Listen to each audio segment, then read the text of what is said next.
Whoop, whoop. Hello, how's it going, everybody? I hope you all are doing okay. I think I am live. I am possibly live. I have no idea if I'm live. Am I live? Am I live? I think I'm live. Okay. Yeah, okay, my mic's registering. Okay. Hello! GPU triangle time. Let's go. Yeah, goal for the day is just hammer through this. I don't know how long these are. I'm afraid to peek, but long story short is, so this one's short, so I'm going to pretend that everything else is short, and we're going to go from there and smile and pretend that everything's happy-go-lucky and that nothing ever is going to go wrong, and we are all good. So why don't we just start? Because the alternative is terrifying to me. Oops, one small tweak. There we are. Okay, there we are. Awesome. Okay. So now we're here. Introduction. Over the course of the next few chapters, we'll be setting up a graphics pipeline that is configured to draw our first triangle. The graphics pipeline is a sequence of operations that take vertices and textures of your meshes all the way to the pixels in the render targets. A simplified overview is displayed below. Vertex-index buffer, input assembler, vertex shader. So I'm guessing vertex shader, like the assembler is like probably data, is my guess. Vertex assembler, or sorry, vertex shader would be like actually like positioning. Tessellation would be like rendering the stuff. Geometry shader would be then kind of like, you know, connecting triangle to triangle, which would be like, you know, like making faces seem smooth and things like that, right? Rasterization would be basically the data structure again of basically like you have like a matrix. So, you know, if you have monitor, you know, it'd be 1920 by 1080, right? And then that would basically be mashed together, and then you'd probably have to go just like pixel by pixel, just, you know, crunching out numbers for the display.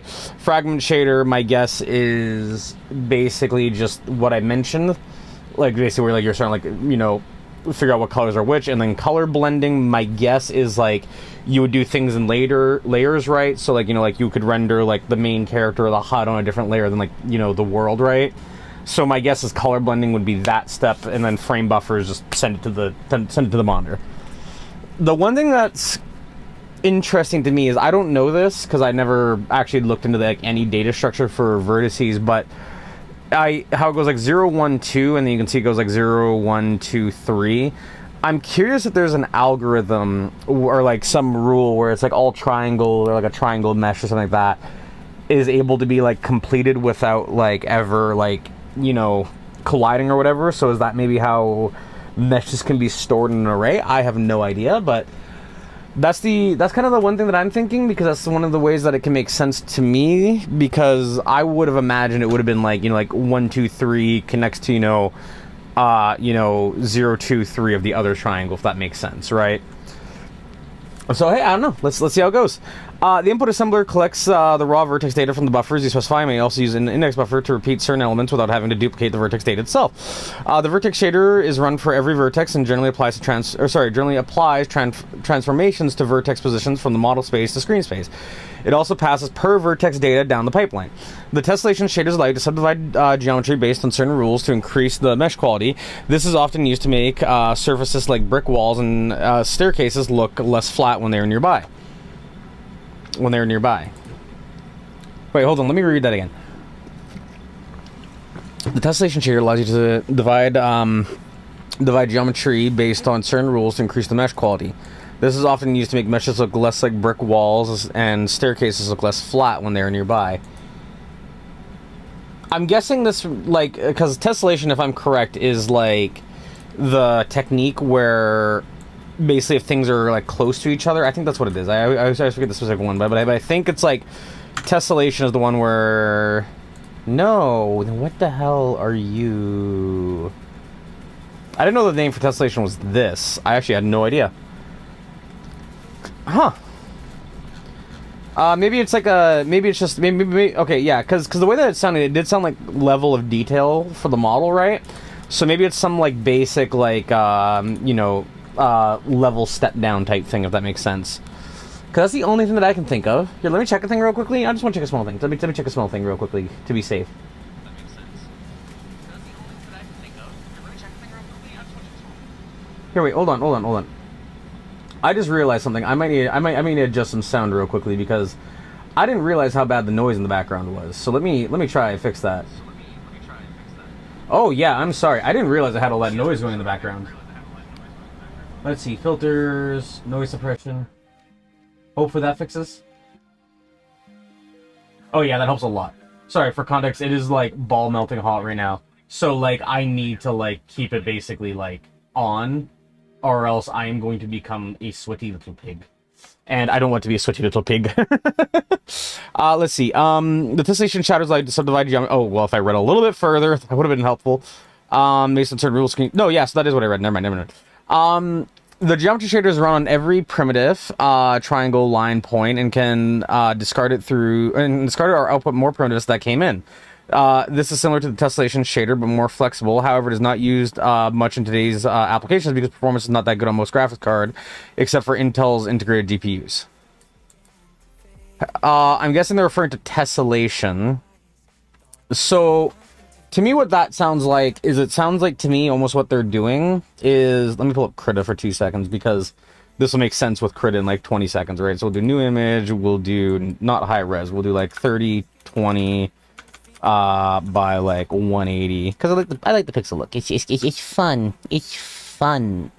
There we are. So then if I go to brushes, I then want to select the pixel brush, which is towards the bottom. Here we are. And then let's very quickly dump this in a black bow. Haha. Does that work? Nope. Does this work? There we are. Cool. Awesome. So what it sounds like to me they're referring to with tessellation, because I could be wrong about this, is so we use these things called normal maps to basically displace the surfaces of, like, you know, meshes and whatever, right? So basically, like, if you can imagine, like, like a flat plane, right?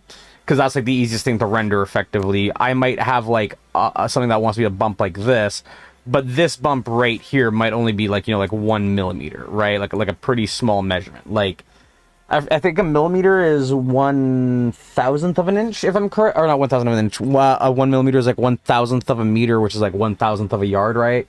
So I think it's like roughly like a 20th of an inch, right? So it's a really small detail that you don't really want to model, right? So basically, what we can do is there's kind of two ways that engines can kind of do stuff with this. The first one is they can use a normal map, where basically, if you think of it this way, when the light hits... I'm going to use a different color for this because it makes more sense.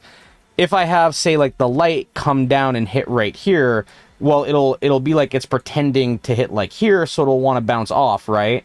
So then, basically, we just tell the engine, hey, bounce light that way, right? So that's one thing. So that's one way that can be done. The other way that it sounds like it's trying to do is if we have, like, mesh 2, the other way is that we can do a height map. So instead of doing this, basically we'll kind of do, like, a loose approximation of the actual mesh itself, right? Then that way, you can, like, raise and lower the geometry based on, like, image maps. So that way, same thing, when it hits, you just go boink, boink, right? So it sounds like it's doing this. That's what it sounds like tessellation is doing to me. I could be wrong about that, but hey, I guess we'll just carry forward and keep on keeping on, because why not, I guess. Let me skip this song. Let me just scroll, like, way too deep in my music playlist and then hit go. Sure. Ooh, Earthglow. Fun song. There we are. Let's see. So then, now let's see. Yeah. So the restoration stage, decreases its primitives into fragments. These are, pixel elements that, they fill in this frame buffer. Any fragments that fall outside the screen are discarded, and any attributes, outputted by the vertex shader are, interpolated across fragments. As shown in the figure, usually the fragments that are behind other primitive fragments are also discarded here because of the depth testing. Yeah, so similar thing to that is, from my understanding, just because I want to, like, try and explain it in like my own words, because if I can teach it and I can share it, is like, like, let's pretend we have like a stack of boxes here, right? Very epic boxes, right?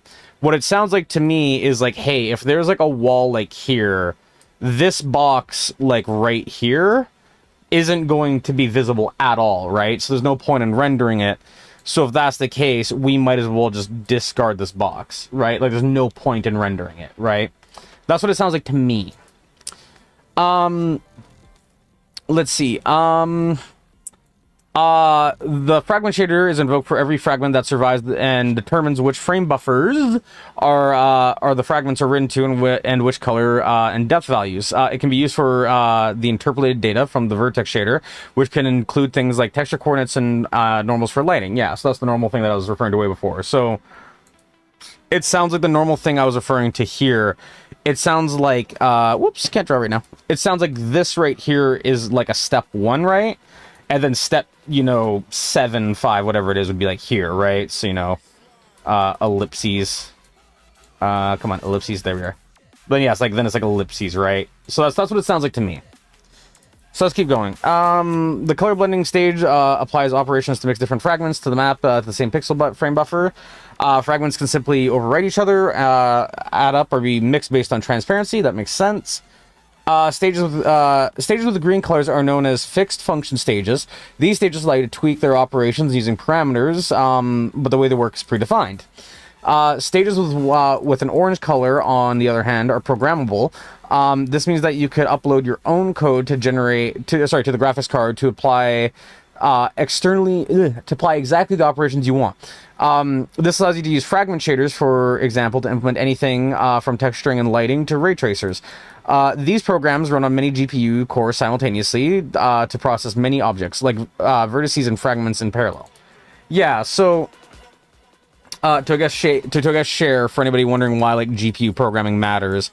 The reason why is because your CPU, if you think of it this way, your CPU, I'll use a bluish because why not? Your CPU generally minimally will have anywhere from 4 to if you have a beefy boy, 64 cores, right? Very, very large range, right? Whereas if we then jump to a new tab and we look up what would it be, in NVIDIA 5050, like a really low tier modern gen graphics card, right? Done. This is gonna be at least 350. But if we jump to this, I just want to Control F, or core should be right here, actually, I think. Nope. All right, cool. Cores. 15 tensor cores. I don't care about tensor cores. Tell me the actual ray tracing stuff. Specs. Let me nerd, please. Nerd. Why do you toggle like this? Sure, fucking whatever. I don't give a single flying fuck. Let me click on the fucking... Oh my god. This actually doesn't give any specs. Oh my god. Fucking NVIDIA 5050 CUDA core count. Dude, it clearly doesn't work. Okay, hi. Props to tech power up. So yeah, shitty GPU, but if we look here, just trying to skim cores. Oh wait, no, it's at the top, right? So yeah, so it said right there, 2,560 cores, right? And the thing is that these are very weak cores, to my understanding. But the thing is that 256 or whatever it was, right? Is significantly larger than, I don't know, I'm bit shifting it, but it's significantly larger than the 64 that the CPU would have, right? So the issue is that these, by comparison, are so much slower, because if you think of a model, right? A model has so many vertices and stuff that it it's just simple math in bulk here outweighs the complex math that the CPU can do, right? So is my understanding.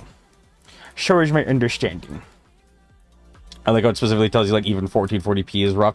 Man, it's a shame how we've had for the last 10 years we haven't been able to make 4K even remotely reasonable on budget cards. Anyways, let's see. If you used older APIs like OpenGL and Direct3D before, then you'll be used to oh my god, mush mouth. Then you'll be used to be able to change any pipeline settings at will, and make calls like GL blend func and OM set blend state. Don't know those.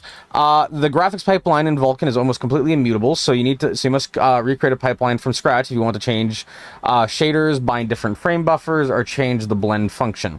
The disadvantage is that you'll have to create a number of pipelines that represent all of the different combinations of states you want to use in your rendering options. However, because of all the operations you'll be doing in the pipeline are known in advance, the driver can optimize for it much better. Yay! Some of the programmable stages are optional based on what you intend to do. For example, the tessellation and geometry stages can be disabled if you were just drawing simple geometry. If you are only interested in depth values, then you can disable fragment shader stage, which is useful for shadow map generation. In the next chapter, we'll first create 2 programmable stages required to put triangle on screen. The vertex shader and the fragment shader. The fixed function configuration, like blending mode, viewport, rasterization, will be set up in the chapter after that. The final part of setting up the graphics pipeline in Vulkan involves the specification of input and output frame buffers. To create a create open. Oh my god, I cannot read right now. Create a create graphics pipeline function that is called right after create image views in init Vulkan.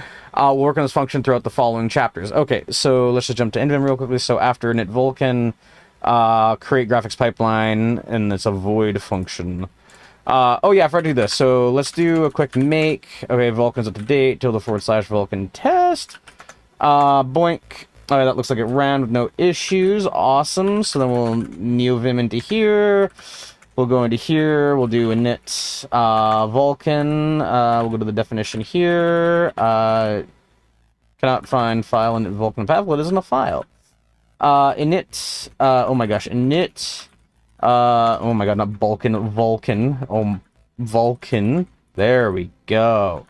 Then we'll jump to the end of this one. So then we're doing void create I forget what the word was again. Graphics something or other. What was it again? It was create graphics pipeline. I thought it was graphics pipeline, but I felt like I was absolutely tripping nuts. Why am I cycling through tabs? That's not what I want to do. Yeah. So we're doing create graphics pipeline. Okay, so there's the void that will be editing. Ta-da! Oh my gosh, I don't have my thing. Let's see. Set RNU. Set NU. Yay! Look at that. Look at that! It's so cool and awesome. Yay! Celebratory drink of water, cause yay. Heck yeah. Anyways, so let's see. So then we've done that. On to the next one. Please don't be too intense. Please don't be too intense. Oh, it's a big one. Oh, that's a big one. Oh, no. Oh, no, that's a lot. I don't know why I chose to do this. I'm really not in the mood for this, but fuck it, we ball. Let's go. Also, I just realized there's like nobody here right now. Did I forget to make it public, or are people just not interested in the fucking... Or people just not interested in the Vulkan GPU? I just want to make sure this is public, because it's like... No, it's public. Okay, yeah, people just hate GPU programming. Well, fuck it, it's my stream anyways. Let's go. Fuck it, we ball. Let's see, shader modules. Unlike other APIs, shader code in Vulkan has to be specified in a bytecode format as opposed to a human-readable syntax like GLSL and HLSL. I'm curious what those are. GLSL and HL, whatever the heck. OpenGL shading language. Okay, so GLSL, so GL shading language. I see. And then high-level shader language. Cool. Fair enough. Okay. I don't really mind bytecode, honestly. I know, like, it's not necessarily ideal, but, like, I honestly don't mind it that much. This bytecode format is called, SPR5. Let's see what the hell SPR5 is. SPR5, the standard, IR, I forget what IR, means, for parallel computing graphics.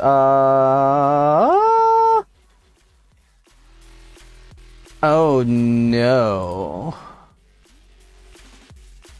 Okay, at least the branch that I care about, Vulkan, right here is relatively simple as compared to fucking, like, it seems almost direct to Vulkan.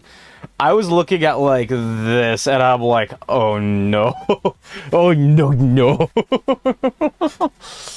Oh, yeah, I'm happy my little Vulkan branch is very tight. I would be very unenthused if that was, like, a big ol' fucking reach with, like, 9 steps. Oh boy.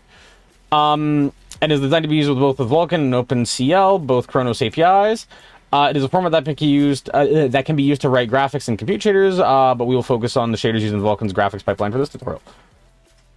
Cool. The advantage of using bytecode format is that the compilers written by GPU vendors turn shader code into native code are significantly less complex. The past shows that with human-readable syntax like GLSL, some GPU vendors were rather flexible with their implementation of the standard. Yeah, so that's actually something that I heard of, is that, so so this is actually a complaint that I heard about with, like, like AI stuff, right? Like I'm not pro AI, so calm down. But it's one of those things, right, where I've heard with GPU vendors and stuff like that, that like a massive issue is that everybody's trying to gravitate towards English as like a coding language effectively, right? But the issue is that English is such a wide, like, varying language that it's so hard to like properly communicate what you're going to do, right? And a lot of the issues with like people who are prompt coders, and I guess this is a skill issue for me because I fucking hate prompt coding, is that a lot of people end up stuck with like in this sort of loop of like not getting what they want, even though when you look at the instruction that they were given, like the AI, it does seem rather complete, right? Like it isn't necessarily incorrect based on the input, it's incorrect based on the information that the user assumed they had given, right? So I can definitely see that being the case. It's actually one thing I heard with NVIDIA, actually, where the GPU drivers that everybody complains about, from what I've heard, basically NVIDIA only ever wants to do what's listed on the spec for the Linux driver, but the issue is that there's a ton of other stuff which isn't like standard, but it's like implied standard, but because it's not actually standard, people don't care. So there's like, whatever, who cares, whatever, right? So that's the whole thing. If you happen to write a non-trivial shaders with a GPU function, with a GPU from one of these vendors, then you'd either risk vendor drivers rejecting your code due to syntax errors, or worse, your shader running differently because of compiler bugs. With a straightforward bytecode format like spirv, like spirv. There we go. So I was like trying to figure out how to say it. Like spirv. That will hopefully be avoided. However, this doesn't mean that that we need to write this bytecode by hand. Cronus has released their own vendor independent compiler that compiles the GLSL to spirv. This compiler is designed to verify that your shader code is fully standards compliant. Sorry, that was not what I was expecting to read. And produces one spirv binary that you can ship with your program. You can also include this as a compiler. This compiler as a library to produce spirv at runtime. But we won't be doing that in this tutorial. Although we can use this compiler directly via GLSL. GLSlang validator.exe. We'll be using the glslc.exe by Google instead. I'm on Linux, so fuck. The advantage of GLSLC is that it uses the same parameter format format as well-known compilers like GCC and Clang, and includes some extra functionality like includes. Both of them are already included in the Vulkan SDK, so you don't need to download anything extra. Yay! Okay, that makes it a lot better. GLSL is a shading language with C-style syntax. Programs written it have a main function that is invoked for every object. Instead of using the parameters for an input and a return value as an output, GLSL uses GLSL uses global variables to handle input and output. The language includes many features to aid graphics programming, like built-in graphics and matrix primitives, functions for operations like cross products, matrix, vendor products, and reflections around vectors are included. The vector type is called vect, with a number indicating the amount of elements. For example, a 3D position would be stored in a vec3. It is possible to assign components through members like .x, but it's possible to create a new vector for multiple components at the same time. For example, the expression vec3 with the inputs of 1, 2, 3, .xy would result in vec2.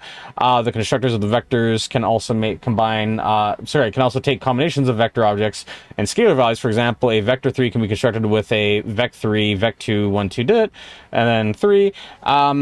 As the previous chapter mentioned, let me just fix that highlighter. As previously mentioned, we need to write a vertex shader and a fragment shader to get a triangle on the screen.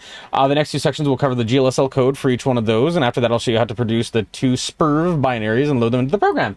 Yay, but yay! let's see, vertex shaders. In the vertex shader processing, each incoming vertex, it takes its attributes like world position, color, normal, and texture coordinates as an input. The output is the final position, the clip coordinates, and the attributes that need to be passed on the fragment shader, like color and texture coordinates. These values will then be interpolated over fragments and rasterizer to produce a smooth gradient.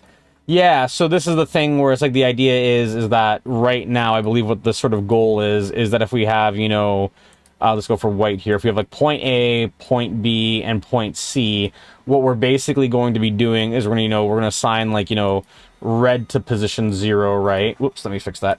We're going to assign like red to like position 0. We're going to assign like green to position 1. And then we're going to assign like blue to like position 2, right? Because, you know, zero-based indexing, right? Let me actually just do this real quickly. We're going to do 0. Let me just... Yeah... That looks terrible, but sure. And then, yeah, then the idea is that, you know, like, this will spread out through here. Then, you know, the blue will do the same thing, where it's going to go, you know, ka-chow, ka-chow, ka-chow. Whoops, that's a very overzealous line. Ka-chow. And then green, same thing, where it goes ka-choo, ka-choo, ka-choo. And then, yeah, so that's basically what we're trying to figure out, like, right now. So is my understanding. And then this right now, what you see is basically, like, the background, right? Let's see, yeah. So a clip coordinate is a 4-dimensional vector from the vertex shader that's subsequently turned into a normalized device coordinate by dividing the whole vector by its last component. These normalized device coordinates are homogeneous coordinates that map the frame buffer to a -1, 1 by -1, 1. Hey, Joshua, how's it going? You're doing well. Hope you're doing well. Coordinate system that looks like the following. Yeah, so frame buffer coordinates, normalized device coordinates. My guess is that the normalized device coordinates would be best for something like UI and stuff like that, right? So that's my hope. Meh. I'm sorry to hear you're meh, but welcome to the stream. This is a very either interesting and fun stream where I'm basically reading to you and you can have a nice little honk snoo after, or it's going to be an absolute or it's going to be absolutely riveting because we're both nerds. Actually, you know what? You mentioned working in Scratch a few times. I'm going to actually look up Scratch lang example. Because I just want to see what the Scratch language looks like, because I actually haven't seen it. Yeah, so there's this. I may be tripping. Oh, no, you said... Was it Scratch or was it Basic? Scratch uses coding blocks? Okay, yeah, so it was this. Never mind. My bad. Yeah, so I played with this, like, once or twice, and I'll be real, I think... I low-key kind of hate the color coordination of this, being honest. Like, that's actually the main thing that, like, turned me away from it. I think it's actually really good, but the colors just did not work for me. The colors just... let's see. I want more contrast. That picture's old Scratch. Yeah. I think like this is like modernish Scratch, if I'm correct, which honestly I find less readable. Of course, that isn't loading in very high resolution. Something like this, yeah, I think is closer to modern. Yeah, totally. So yeah, yeah. For context, I'm suffering with C++, and I'm dealing with stuff that looks like this. So this is fun, I think is the word that I'm looking for. With the whole /s. Oh, we're on the Spurv documentation. Oopsies. Wait, that was Spurv, right? Yeah, that's Spurv. Okay, cool. You gotta zoom in a lot with math and physics. Yeah, it sounds absolutely painful. That's kind of one reason why I used to be into code editors. Like, are you aware of like a Blueprints and Real system? Because I used to be really into that, and then I started hating it a lot for reasons I'll go on to in a second. After you give me your context, because that will vary a lot how I intend to tackle this. Let's see. You should already be familiar with these if you have dabbled in computer graphics before. I have not. If you have I mean, it's pretty straightforward though. Honestly, I'm just confused with a negative, and then I guess the center being 0, 0 makes sense. It gives a solid point of reference, and it lets you have like a center point that you can base your stuff around, and it makes sense. Like, I can actually see it. Let's see. If you used OpenGL before, you notice that the sign of the y coordinates is now flipped. Oh yeah, it is. I hate that. The z coordinate now uses the same range as it does in Direct 3D from 0 to 1. I don't like that. Also, the fact that in Scratch you have to learn physics to make gravity and collision. Yeah, I mean, to be fair, most of the physics you need for games, if you're not doing like an actual physics system, isn't too complex, so that's nice, but yeah, there's some pain. For a first triangle, we won't be applying transformations. We'll specify the positions of the 3 vectors normally as normalized device coordinates in the following shape. 0, 1, 2. Yeah. Yee. Yeah, exactly. And yeah, are you aware of an Unreal's node system or no? Because I'm very curious. We can directly output the normalized device coordinates by outputting them as a clip coordinates from vertex shader with the last component set to 1. That way the division from the transform clip coordinates are normalized to device coordinates. That will not change anything. Unreal Node, NOD. They also call it the blueprint system. Normally these coordinates would be stored in a vertex buffer, but creating a vertex buffer in Vulkan and filling it with data is not trivial.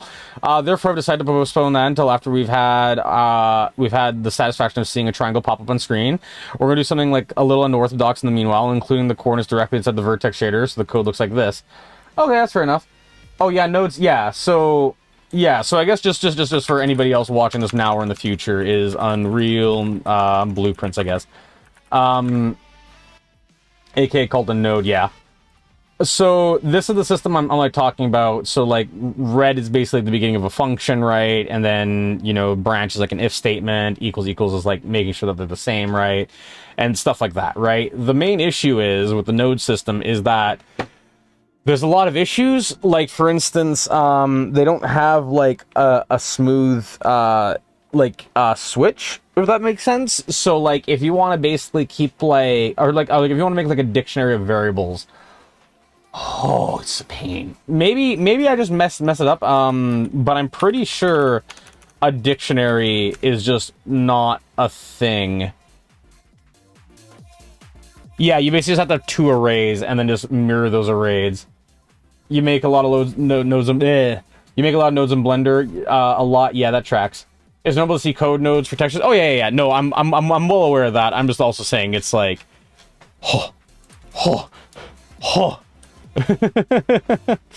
Anyways, yeah. So where are we going with this? Okay, so version 450. That's a big version. So, whoops, I don't mean to open Visual Studio. Go away. Visual Studio Code isn't welcome here. Alright, so let's go like this, we'll go like this, and then we'll drag these on over. Huzzah! Split down the middle roughly. So then I'm guessing now it wants to be create graphics pipeline, or what is this going to be? Is this going to be like a new... Sorry, I actually don't know. Is this... I'm not going to read the whole thing, because I actually have no idea if this is going to be a thing or not. And actually here, let me turn off the stream for 2 seconds. Not the stream, but like the window, because it's actually something I want to share. For funsies. Hold on, where is the projector? There it is. Let me just pull this up for 20 seconds because it's going to be neat and cool and neat and maybe, and I don't know, things and stuff, right? Yeah. Let me grab this. I'm just going to middle click on this image that I'm thinking of in just a second because, yeah. Yeah, here we are. Got it. So, long story short is that at some point in the near future, I'm going to be releasing something related to this image. So, that's a very epic for the near future. You're gonna watch this episode of SMG4, the return of Mr. Puzzles. I mean, hey, you have fun with that. This is looking peak from the thumbnail. I mean, hey, you have fun with that. Thanks for swinging by and have fun. So yeah, I don't know if this is supposed to be a new function or not, which is what's confusing me. So this does say void main, so this does look like it's going to be a new file. So I'm going to very quickly cheat, and I'm going to jump to the bottom and see if it provides, like, 2... Yeah, so there's a vertex shader and then a fragment shader. I see. You'll be right back after watching it. Fair enough. I mean, hey, thanks for swinging by if you don't. Let's see. So where are we at? So we're at the point of... It'll be like 11:20. Fair enough. Well, hey, see you once you're done. It'll give me some time to get some reading done. Fragment shader. The triangle that is formed by the positions of the vertex fills an area on the screen with fragments. The fragment shader is invoked with these fragments to reduce the color depth of the frame buffer, or frame buffers. A simple fragment shader that outputs the color red for the entire triangle looks like this. So layout... I don't know what that is supposed to signify. This looks like it's taking in like an argument. Out is a vector for of out color. My guess is that the out color is going to be like RGB, and then this is for the alpha, is my guess. The main function is called for every fragment, just like a vertex shader. Main function calls for every... Just like the vertex shader, main function is called for every vertex. Yay, look at that. I can say things. Wait, lol, it's exactly 11:20. Hell yeah. You a wizard. Colors in GLSL are 4-component vectors with an RGB and an alpha channel. Fucking called it. Within the 0 to 1 range. Makes sense. Unlike GL underscore position and in the vertex shader, there's no built-in variable to output a color for the current fragment. You have to specify your own output variable for each frame buffer where the layout function passed modifier specifies the index of the frame buffer. The color red is written to out color variable that is linked to the first and only frame buffer index past 0. Okay, so they mentioned everything is stored with global variables. So my guess is that so basically what I'm doing here is this is kind of awkward for me to like do. So okay, so what's layout supposed to be? Where layout location equals 0. So okay, so my guess is basically this is like a very verbose data type, right? Where it's like layout location equals 0. So 0 is the frame buffer that it belongs to, right? And then this is just saying like the return of it is a vector 4, and then that's the variable of it, right? That's what it sniffs like to me. Let's see. Modifier specifies the frame buffer. Yeah. Okay, yeah. So, per vertex colors. Making an entire triangle red is not very interesting. Wouldn't something like the following look a lot nicer? Yeah, that's the magical Dorito that I've been doing this entire fucking series for. We have to make a couple of changes to both shaders to accomplish this. First off, we must specify a distinct color for each of these 3 vertices. The shader should now include an array with colors just like it does for the positions. So we got vec3 colors of an array length 3 is equal to a vector 3 array. That takes in the arguments of this. I'm not a huge fan of this because this messes with the C syntax as far as I'm aware, but yeah, it works. So then yeah, so we have the R, we have the G, we have the B. There's no A I see now, so is the out color like the final color? I don't know to interpret that as. Now we need to pass the per vertex colors to the fragment shader. Oh no, because the fragment shader takes in the vector 4. Yeah. We now need to pass these per vertex colors to the fragment shaders so that we can output their interpolated values to the frame buffer, and add an output color to the vertex shader to write on the main function. So yeah, we got that. We got void main. We got a standard function. GL position is equal to vector 4 positions with the index of GL underscore vertex index. 0 and then 1. I don't know what those are referred to. So there's no blue here, it seems like. Wait, hold on. So this has 2 coordinates. Oh no, this is the X and the Y. So then this would be the Z, which would be in the front. And then I'm guessing this is maybe like the transparency of the alpha for it? Next we have matching input for the fragment shader. Okay, so we got layout location equals this, and vector 3 frag color. Void main out color is equal to vector 4 frag color something, and then 1.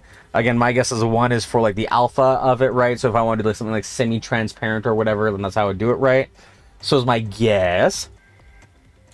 The variable does not necessarily have to be the same name, but they'll be linked together using indexes of the specified by the location directives. The main function has been modified to output the color along with an alpha value. Yeah, so my guess is that's the 1 right here. As shown in the image above, the values for frag color will be automatically interpolated for the fragments between the 3 vertices, resulting in a smooth gradient. Smooth. Yeah, because that's how you say it. S-M-O-O-V. Smooth. Compiling the shaders. Create a directory called shaders in the root directory of your project, and store the vertex shader file called shader.vert in the fragment shader, called shader.frag in the directory. GLSL shaders don't have an official extension, but these 2 are commonly used to distinguish them. Okay, so I'm gonna do that real quickly because that does actually sound important. So let's do this. We were in the console. So the names were, real quickly, take a small pause. So we're gonna do the Explorer. So we're gonna go beep. So then we want to go D for directory. I'm gonna do shaders. I think it was they wanted me to do. They called me to do. That was my call to action, right? Shaders. Yeah, create a directory called shaders. Got it. Bam. Bam. And then once we're in shaders, we then want to do a file called shaders.vert. I think so, yeah. Oh, yeah. And then I guess I'll do double dash. Vertex shader. Save it. And then we'll then also do a shader.frag for fragment shader. And a shader.frag. Yep, okay, just want to double check. Fragment shader. Save it, pop it. Oh, whoops. Okay, back. Wow, that was a quick back. It's either I'm really slow and I'm not making much progress, or that was very fast. So I guess we'll find out what. But yeah, how you doing? Let's see. So I want to do a quick git add all, git commit dash m. I'm gonna do whoop. That's not equal. I want dash m. Okay. Oopsies. Git commit dash m, and then we're gonna do all I do was the next step. Sorry, all it had was the next step of Mr. Puzzles getting free. I mean, fair enough, I guess. Was it like one of those things that had like way too much advertisements in it? Let's see, and then added shaders folder and first frag and vert shader. Oh, that's not how you spell shader. Oh my god, shader. And then we'll do git push dash u origin bat. Let's see. No such file. First okay, let's just do this. We're gonna go bat. We're gonna go like bat bat bat bat bat bat bat bat bat bat. Yeah. Okay. So then here and then let's see. Let's see. Added shaders dir and first shaders. Yeah. Let's say first shaders. Kacham. My password is going to be this thing that I'm saying right now. Yep, there it is. Cool. I just want to make sure that was done. So we have now backed up all the files so I don't lose any progress. Awesome. And then now back into... We're actually doing the shaders now. So I guess we'll do some tabs now. So we'll do a tab new. And then we'll do a tab new. So this one I will make the... not you. We'll make this one the... Not the fragment shader. I want this one to be the vertex shader.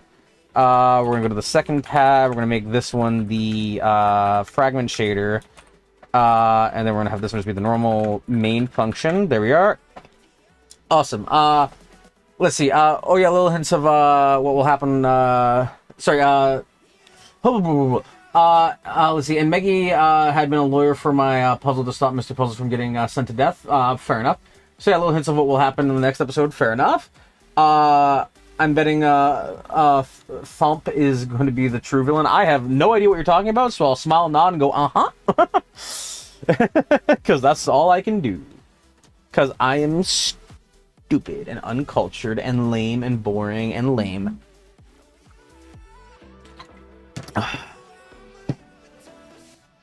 This is going to be hell. Okay, where were we at? We were up here somewhere. Let me just make this full screen again. Let's see, compiling the shaders. No, I don't think we're here. We were at... No, hang on, I think we're up higher. Per vertex colors, yeah. We got per vertex colors. Let's see, now we just need to pass vertex colors that. Yeah, we did that. Now adding the matching thing. Link together using the location directives. Frag color will automatically interpolated. Yeah, okay, got that. Oh, yeah, so it's right here. In the directory, yeah, they don't have formal names. Let's see, the context of share.vert should be, let's just very quickly, I'm gonna type this out later. I want to type this out after. I know typing it out is going to be a little bit fast, or it's going to be a little bit slower, but it's going to be hopefully better. But hopefully it'll compute better once I kind of start typing it more. Because, you know, it's kind of like that, like, unspoken thing where there's, like, things you can, like, type out or like, you know, work through, but you might not necessarily be able to like explain the steps one by one, right? Because you just kind of like internalize it, right? Now that we've completed going through the SPIRV bytecode using the GLSLC program, now we're going to compile these into SPIRV by using the GLSLC program. Yeah, we're ignoring Windows. Linux. Yeah, thank you, Ari, for providing the cool code. Create a compile.sh with the following contents, home.user.vulkan. Cool. That's not where I built mine, I think. Or wait. No, it wants me to build it with the following contents. I see. Oh, God. On Windows, you have to type pause? Why the fuck do you have to type pause? Why do you have to type pause on Windows? What? Sorry, that's just...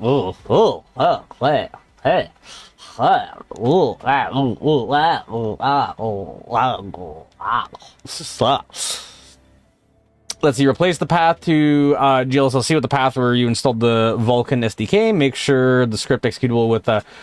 make sure the script is executable with chmod plus x compile.sh and run it. End of the platform-specific instructions. These two commands tell the compiler to read GLSL source file and output a SPRV bytecode using the -o output flag. If your shader contains a syntax error, then the compiler will tell you with a number, line, and problem. As you would expect, try leaving out a semicolon, for example, and run the compiler script again. Also try running the compiler without any arguments and see what kinds of flags it supports. It can, for example, also output the bytecode into a human-readable format so that you can see exactly what your shader is doing and any optimization that has been applied to the stage. Neat. Compiling the shaders on the command line is one of the most straightforward options, and it's one of the and it's the one that we'll use in this tutorial, but it's possible to compile shaders directly from your own code. The Vulkan SDK includes libshaderrc, which is a library to compile GLSL code to SPRV from within your program. Loading a shader. Now that we have a way of producing SPRV shaders, it's time to load them into our program and to plug them into the graphics pipeline at some point. We'll first write a simple helper function to load in the binary data into the files. Include fstream, ellipses, static standard vector of characters, read file, constant of strings that points to the address of the file name. That's a function, sorry. Function read file, standard if stream. I don't know what if stands for. If stream. What does if stream translate to? If stream C++. IFStream, in-stream class mode to operate on files. Input file stream. Okay, cool. That makes sense. Input file stream. That makes sense. Whoops, did not mean to go that. Let's go, baby. Let's see. So then it takes the arguments of file names, the the operating standard. Ins and outs is my guess what that is. IOs, and I don't know what 8 is at all. So I guess I'm Googling that real quickly. Let's see. What the hell is 8? AT. iOS base open mode. What does that do? Sorry, I saw the little Vercel triangle here. I'm like, is this a Vercel thing? Excuse me? Is open short for at end. Okay, so set the initial position of a stream's input that output pointer to the end of a file upon using it. Okay. So basically, we're taking the files and then we're taking the end of it, or the my guess is like the total count of the binary, because I don't really know what else that would be.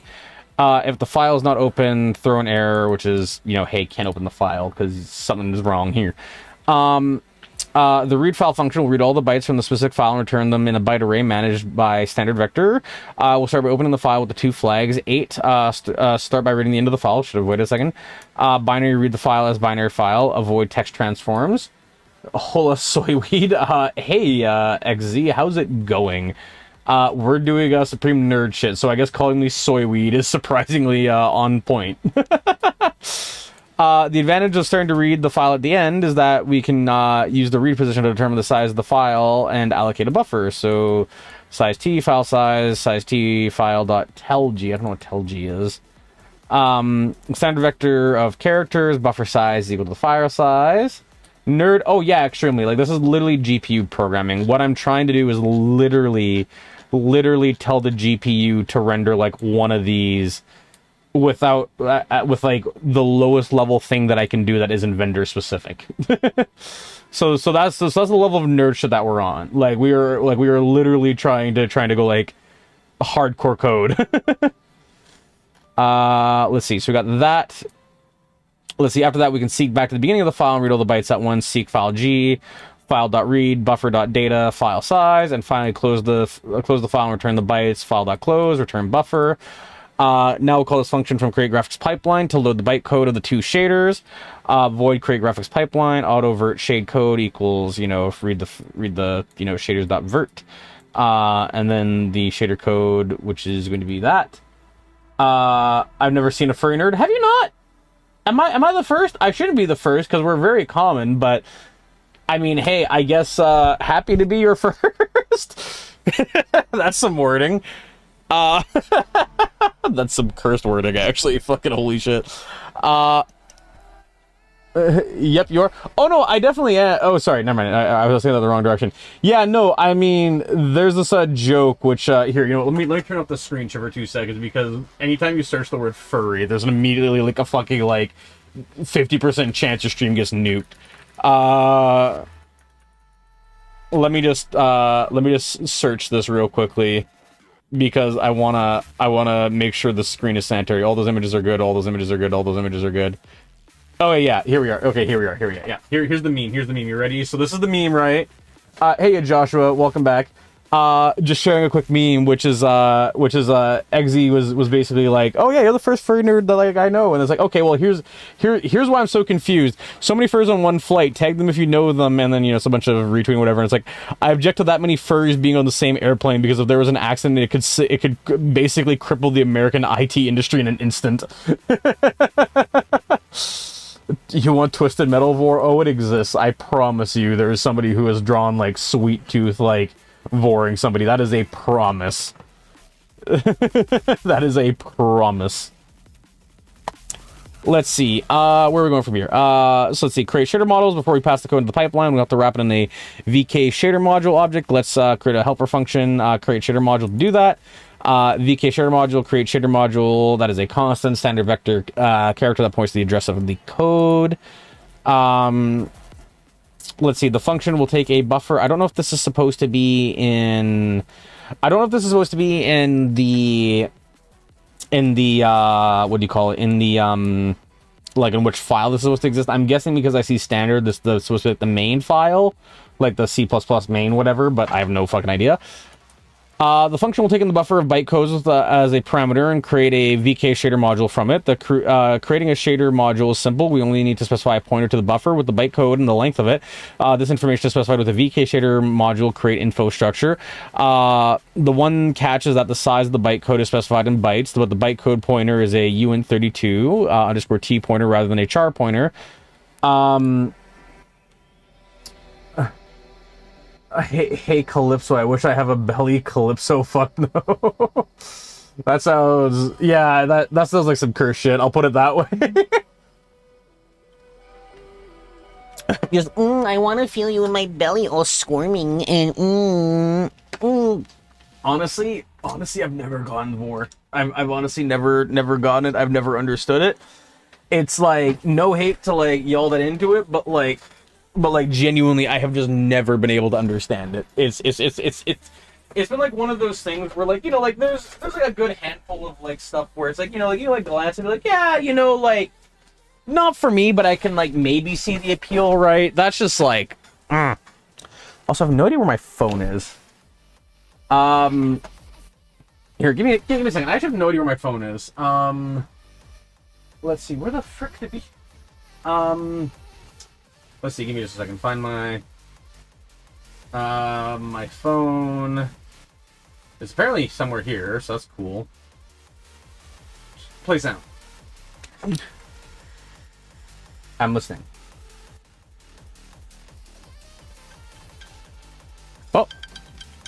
Oh, I tapped under my keyboard. That's why I couldn't find it. That makes sense. Okay, sorry. It's like one of those things where it's like, man, you know, like, I just know where it is just in case, and it's like, where'd it go? It's just I like cat meme with like it on like the bed sheets where it's like, let's see. let's see. Therefore, we need to cast the pointer with a reinterpret cast as shown below. When you perform a cast like this, you also need to ensure that the data satisfies the alignment requirement of a UN32 type. Luckily for us, the data stored in standard vector, where the default allocator already ensures that the data satisfies the worst case alignment requirements. Yay! I'm. Let's see. I'm Calypso, and fuck you for playing Twisted Metal. Get the fuck out of my face for sake player. That sounds fun. Maybe I should actually play Twisted Metal at some point. I okay, out of 10, what would you rate Twisted Metal? Because I've definitely seen like Sweet Tooth, right? I've never played it, but like Sweet Tooth is that iconic that like I know like of them. Like, don't spoil anything because it was all warned. The more you spoil it, the like less interested I will get, like rapidly. But like just like the first one, because the first one would be like I like to go in chronological order, right?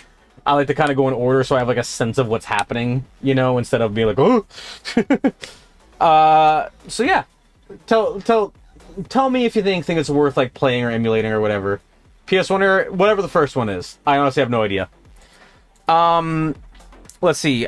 So from here, the code is gonna be VK module create info. Create info S type is the VK structure type shader module create info.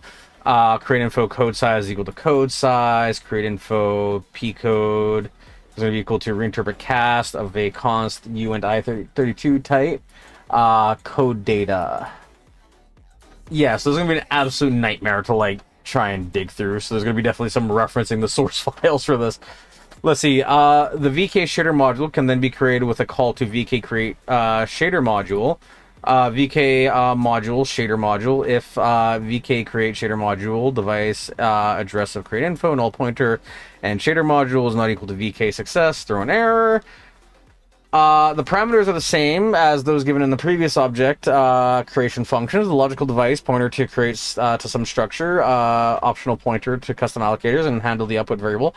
The buffer with the code can be freed immediately after creating the shader module. Don't forget to return the created shader module. Return shader module. Let's see. Shader modules are just a thin wrapper around the shader bytecode that we previously loaded from the file and functions defined it. The compilation linking of the SPRV bytecode to machine code for execution by the GPU doesn't happen until the graphics pipeline is created. That means that we're allowed to destroy the shader modules again as soon as the pipeline function is finished, which is why we'll make them into local variables in the create graphics pipeline function instead of class members. Okay, that makes sense enough. If you want shits and giggles, play Twisted Metal 3 and 4. But what about the story? Because I'm very much a story person. Let's see, void create graphics pipeline, vert shader code is equal to that, auto shader fragment code equals that, VK shader module equals vert shader module, create shader module vert shader code, VK shader module frag shader module, create shader module. Let's see. The cleanup should happen at the end of the function by applying two calls to VK destroy shader module. All of the remaining code in this chapter will be inserted before these lines. VK destroy shader module device frag shader module null pointer. VK destroy shader module device vert shader module null pointer. Yeah. So it very much feels like a lot of what's happening right now should be like mirrored, right? And then kind of go from there, and then kind of like expand on there. We'll go play TM Black. What is TM Black? Oh, it's just the middle black R2 or head on. Fair enough. Is Twisted Metal Black like the first one, or is that like a remaster? Like, what is that one? Because I honestly thought like Twisted Metal was like 1, 2, and like maybe a 3. I thought it was like a Kung Fu Panda type thing, not a not all that, you know. Let's see. Shader stage creation. To actually use the shaders, we'll need to assign them to a specific pipeline stage through the VK shader pipeline shader create info structures as part of the actual pipeline creation process. We'll start by filling the shaders for the vertex shader again in the create graphics pipeline function. So yeah, so VK pipeline shader create info, shader stage info, vertex shader stage info S type equals all that. Vert shader stage info dot stage is equal to VK shader stage vertex bit. Why is it a bit? Because the only way that I can see this bit being used is like a before-after bit, not like a actual what step are we on. So I don't know. Let's see. The first step, besides the obligatory S-type members telling Vulkan which pipeline stage the shader is going to be used, there's an enum value for each of the programmable stages described in the previous chapter. If you want actual story, play these three. Okay, I will try to keep that in mind. I might need to bug you about it at some point. Let's see. So vert shader stage info.module equals vert shader module. Vert shader stage info.pname main. Okay, main seems weird to me. That seems very... I'm guessing main is just like an obligatory name that we can just assign it to whatever. That's the vibes that I'm getting at least. Let's see, the next two members specify the shader module containing the code and the function to invoke known as the entry point. This means that it's possible to create, to combine multiple fragment shaders into a single shader module and then use and use different entry points to differentiate between the behaviors. In this case, we'll stick to the standard main. However, so this is, okay, so the next two members specify the shader module containing the code and the functions to invoke, known as the entry point. This means that it's possible to combine multiple fragment shaders into a single shader module and use different entry points between these behaviors. So this bit right here is actually for this flag right here.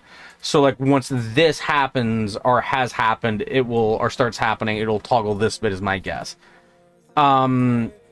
In this case, we'll stick to the standard main. However, there's a more optional member, P serialization info, which we won't be using here, but is worth discussing. It allows you to specify values for shader constants that you can use a single shader module where its behavior can be configured into a pipeline creation by specifying different values for the constants used in it. Because 3 and 4 is not canon and is an edgy fever dream. Trust me, that is reasonable. Yeah, I mean, call me crazy, but it's one of those things, right? Where there's this one Doom quote that goes around, right? Where it's what is it? It's like, oh, stories in video games is like stories in porn. Nobody cares. It's like, I kind of care. I don't want it to be Uncharted, right? To be very clear, but I definitely want some story, I just think it's a question of how heavy-handed and what is the implementation of story, because those are very, very, very, very different things. Let's see, where am I going from this? Let's see, so where are we from there? You could also use the shader module. Let's see, this is more efficient than configuring the shaders using variables at render time because the compiler can do optimizations like eliminating if statements that depend on these values. If you don't have any constants like that, then you can set the member to null pointer, which an instruct initiation does automatically. Modifying the structure to suit fragment shaders is easy.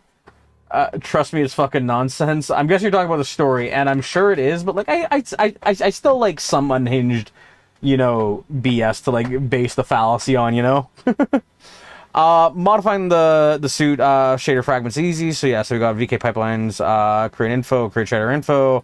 Yeah, so we got so we're basically the shader info. We're just assigning each value to it, which is S-type, stage, module, and then pname. Yep, yeah. Because to put it this way, XZ, right, is I'm a person who I'm willing to suspend my disbelief for almost anything, right? But you have to immerse me, right? Try and I'm not saying you need to give me a 5-star story, but give me a premise, give me reasoning, give me that sort of stuff, right? I think a great example of this is Subnautica, where right at the beginning of the game, it's oh, you're a freaking mining vessel just flying by, and then it's just oh, suddenly the ship's crashing and then you land on this alien planet. It doesn't have to be complex. Just give me a story, right? Give me something. Let's see. Finishing by defining an array that helps us contain these two structures, which are later referenced in the actual pipeline creation step. VK pipeline shader, create info, shader stages, vert shader info, shader frag. That's it. There's no describing. Let's see. There's that's all there is to describing the programmable stages of the pipeline. In the next chapter, we'll look for the fixed function stages. Okay, we're so close. There's only 3 more chunks. There's only 3 more chunks. You'll give it to me. Are you done with the story? Because if that's the case, Nah, just let me save it for the game. Just let me save it for the game. Save it for the game. All right, let's see. So we got the C++ code, the vertex shader, and then the fragment shader. So let's go through those. So from here, actually here, I want to do this real quickly. I want to go, because I did the line difference here. I guess I'll just do piecemeal. So from here, so we have IO stream, F stream has been added, so that's for the file streaming. I don't know what the ordering is here. It actually bothers me because I don't see any ordering, and that's very bothersome to me. It doesn't look alphabetical. It doesn't look like there's kind of like some loose grouping here. Like these say like IO. These seem like, you know, like this seems like, you know, like the catch statements, right? These all seem like algorithm, or sorry, that's like algorithms. Yeah, sorry, these would be like algorithms or whatever. These look like data types and whatever, and then like I don't know what the hell these are supposed to be. Anyways, carrying on. C string, standard exceptions, algorithm vector, standard libs, C standard limits optional. Yep, okay. So I'm gonna line the tops so that they line up. Yep. So let's see. Standard const char validation layers is equal to VK layer Chronos validation. That tracks.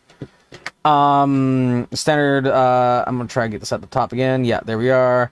I'll try to keep them like loosely, like in sync. So let's see. Const standard vector. Const character is device extensions, which is the VK Chronos swap chain extension name. Yeah, that tracks. Then we got the if and debug stuff. So this is if the validation layers thing, right? So that tracks. Let me see if I can just nudge it. Nah, whatever. It doesn't matter too much. Let's see.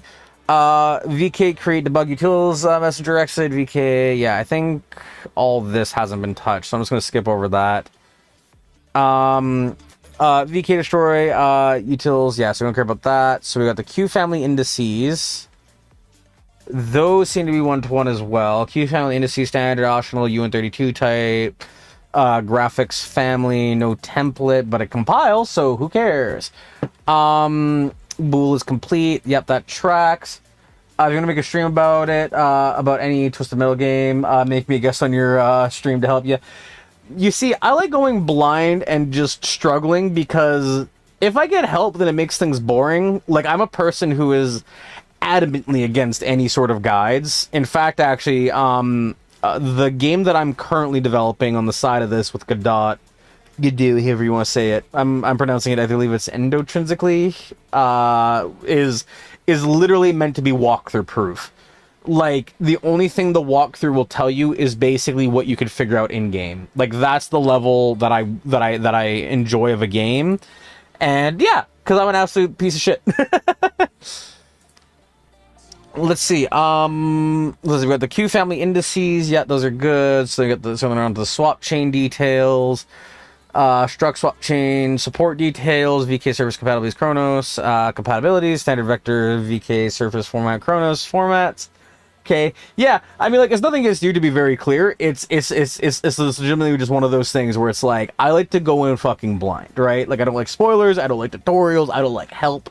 Like, the only time I ever want help is if I've been struggling on something for like half an hour and I'm at the point where like I'm actually just fed up, right? Like, I've been enjoying this game up until now, but like at this point I'm just done and like I want to get through it. And I don't imagine myself actually getting stuck on Twisted Metal, so I mean, like, hey, we'll see. If not, then hey, it'll probably just be funny. You can all point and laugh at the clown. So let's see. So we got, VK swap build details, VK surface compatibilities Chronos, compatibilities, standard vector, VK surface format Chronos formats, VK standard preset modules Chronos, class, hello triangle application. I don't like how it's named an application, but sure.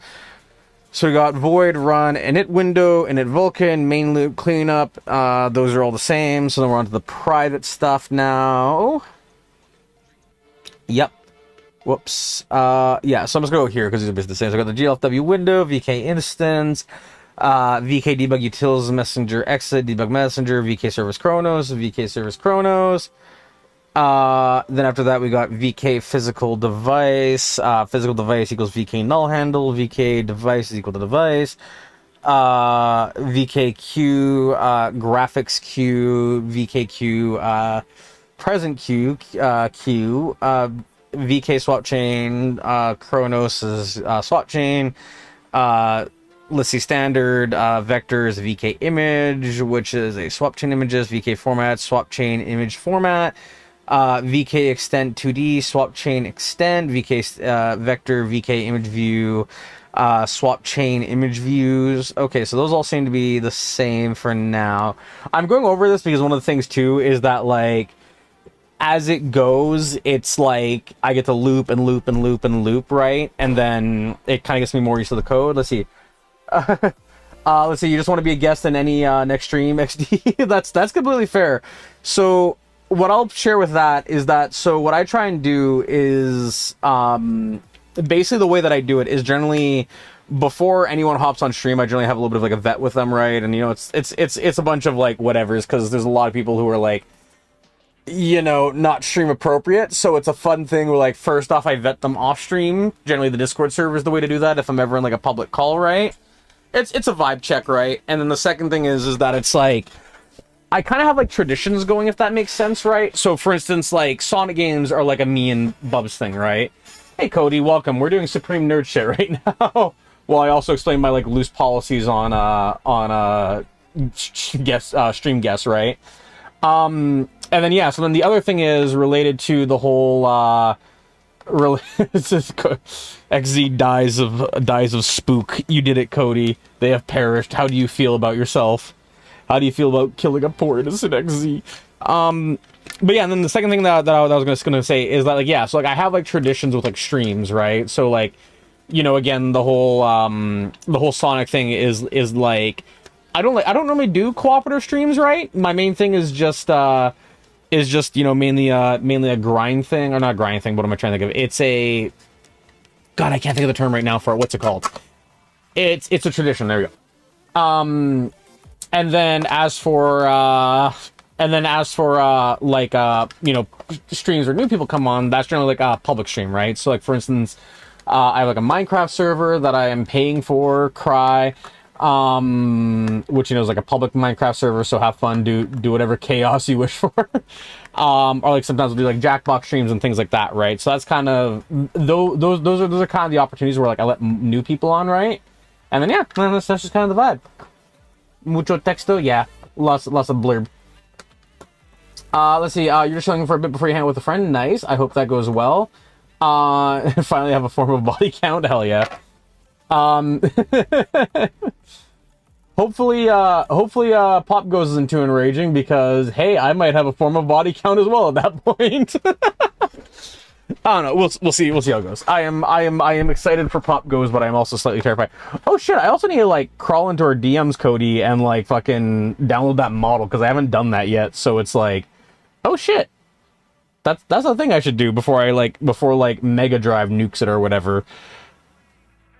Let's see. Where are we going from here? So we're at the init window section. Init window, VK init, GLFW window hint, GLFL client API, GLFW no API, GLFW hint, GLFW resizable, GLFW false. Window equals GLFW create window width height, vulkan, null pointer, yep. Well, that's why I offered to do poses for the VTuber thing. Well, no, I'm more mean in regards to the I mean like I actually do prefer doing the poses, right? Because it's like I have my own little weird things that I do with it, right? So it's like, you know, it allows me to inject my unhinged personality into it, if that makes sense. Because, you know, things are a mess. I don't know. It's a mess. It's a mess. Okay, it's an absolute goober mess.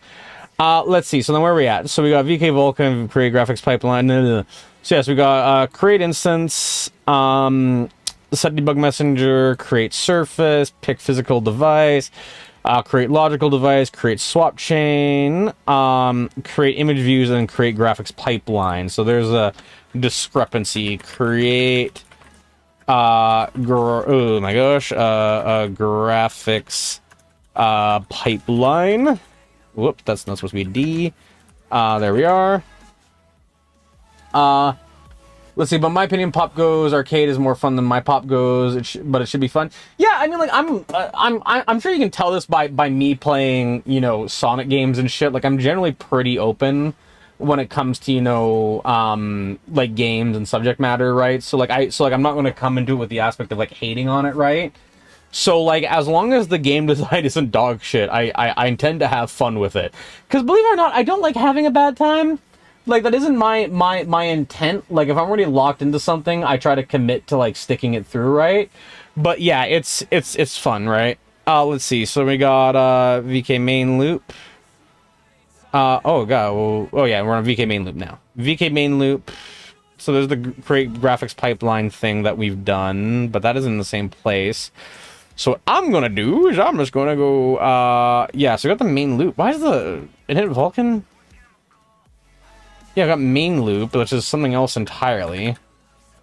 So I'm just gonna move this out of the way. Whoops, let's go like this, boink. There we are, create graphics pipeline, that's fine. So we got main loop, while GLW shutdown closed window was not triggered, do GLW poll event. Void cleanup is... I don't think we added anything to clean up. I could be wrong. For auto image view, swap chain image views, we're going to do VK destroy image view device, image view null pointer. I'll read your message in just a second. I just want to try to get this code block quickly. VK destroy swap chain Chronos, device swap chain null pointer. Cool. VK destroy device null pointer. That's right, we will blow up your GPU.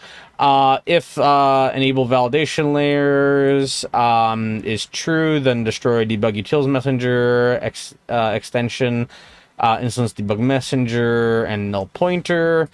VK destroy surface Chronos, instance surface null pointer, VK destroy instance null pointer. GLW destroy window, GLW terminate. Okay, there is that. Okay. Sorry, that was a big message. Also, I'll mention about my model with the eyes. There's a slider that makes the eyes glow, kind of like how pop glows is shown the most in most media. That is valid. I will probably make use of that. I can think of many ways to make it funny. I don't remember the slider of the hand. IK starts with V. That doesn't make a ton of sense to me, but I'm sure it'll make sense when I look at it. And is and it's in the materials tab, though for the seamless look, you'll have to hide those eyes, hide the eyes camera in the eye. That probably makes sense. Yeah, I mean, like, I'm sure there's tons of little things that I'll tweak. I'll put it this way, I put a surprising amount of effort into my thumbnails, so, like, worst case scenario, I can just basically, you know, edit it out, you know? Edit it out. Want something funny? I want something funny. Yes, I am down for the want something funny. Let's do it. What's the funny thing we're doing? Huh? So let's see. Okay, now we're on to all this shit. Oh no. Can I turn back now? Okay, anyways. Let's see. Void create instance if validation layers and check validation layer support is true. Throw standard runtime error. Sorry, and no runtime. And no check that. Validation layer requests, layers requests have been not available. VK application support, app info, yeah, that all seems good at a glance. So it's just, you know, same thing. It's basically just, hey, here's the app info, and then it's, you know, working through the dictionary that is, you know, the app info, right? VK instance create info, vk.type, equals VK structure instance create info, VK info dot P application info is equal to the address of app info. I'll read that message in just a second. I just want to finish this chunk. Auto extensions equals required extensions. Create info enabled extension count is equal to stack 32. Start a cast of a UN32. The extension is dot size. Let's see. Create info PP enabled extension names is extension data. Yep. Okay. We're like now here. VK debug utils messenger create info extension debug create info extension if enabled validation layers. Let's see, create enabled layer count. Okay, I don't think we would have messed with the validation layers at all. VK instance create null pointer if VK success or until failed to create instance. Yeah, I'm gonna assume that most that's insane. That's kind of a quick skim. I want to let's see. I'm just gonna take a very quick little skim of the debug messenger to make sure. So we got the create info, we got the S type, we got the message severity, we then also have the message type, and then we have the callback. Okay. I'll pause here and just read the messages now because, huh. Let's see. To be honest, I would use the glow eyes on my model for more of a rage look wall. That is completely fair. You can also totally do a thing where, like, if you're using like Vado 2 Mini, you could always just set a hotkey where you toggle between the two depending on your vibe, right? Imagine Crash was a pony in NSF world. I don't know what NSF is. Need for Speed. That's what NSF. Sorry, that's what comes to mind when I hear NSF. Let's see, so we're doing set up debug messenger. I don't think we would have touched anything with the debug messenger, so let's just skim past that. So we're doing void create logical device. So we got queue families, we got the standard vector, we got the set, we got the queue priority, we got the for loop. I don't like it when for loops are like that. I like the one loops. Yep. Okay. That is in fact an image. I don't know how to interpret that. My brain struggles to read that. I imagine it's one of those things where it's like you have like an animation for a horse, but it's on a human instead. So like the horse just gets all like weird, if that makes sense. Let's see. So where am I going with this? Your Calypso. Fair enough. That reminds me of those videos that are like I come out to my dad as an MLP guy or whatever.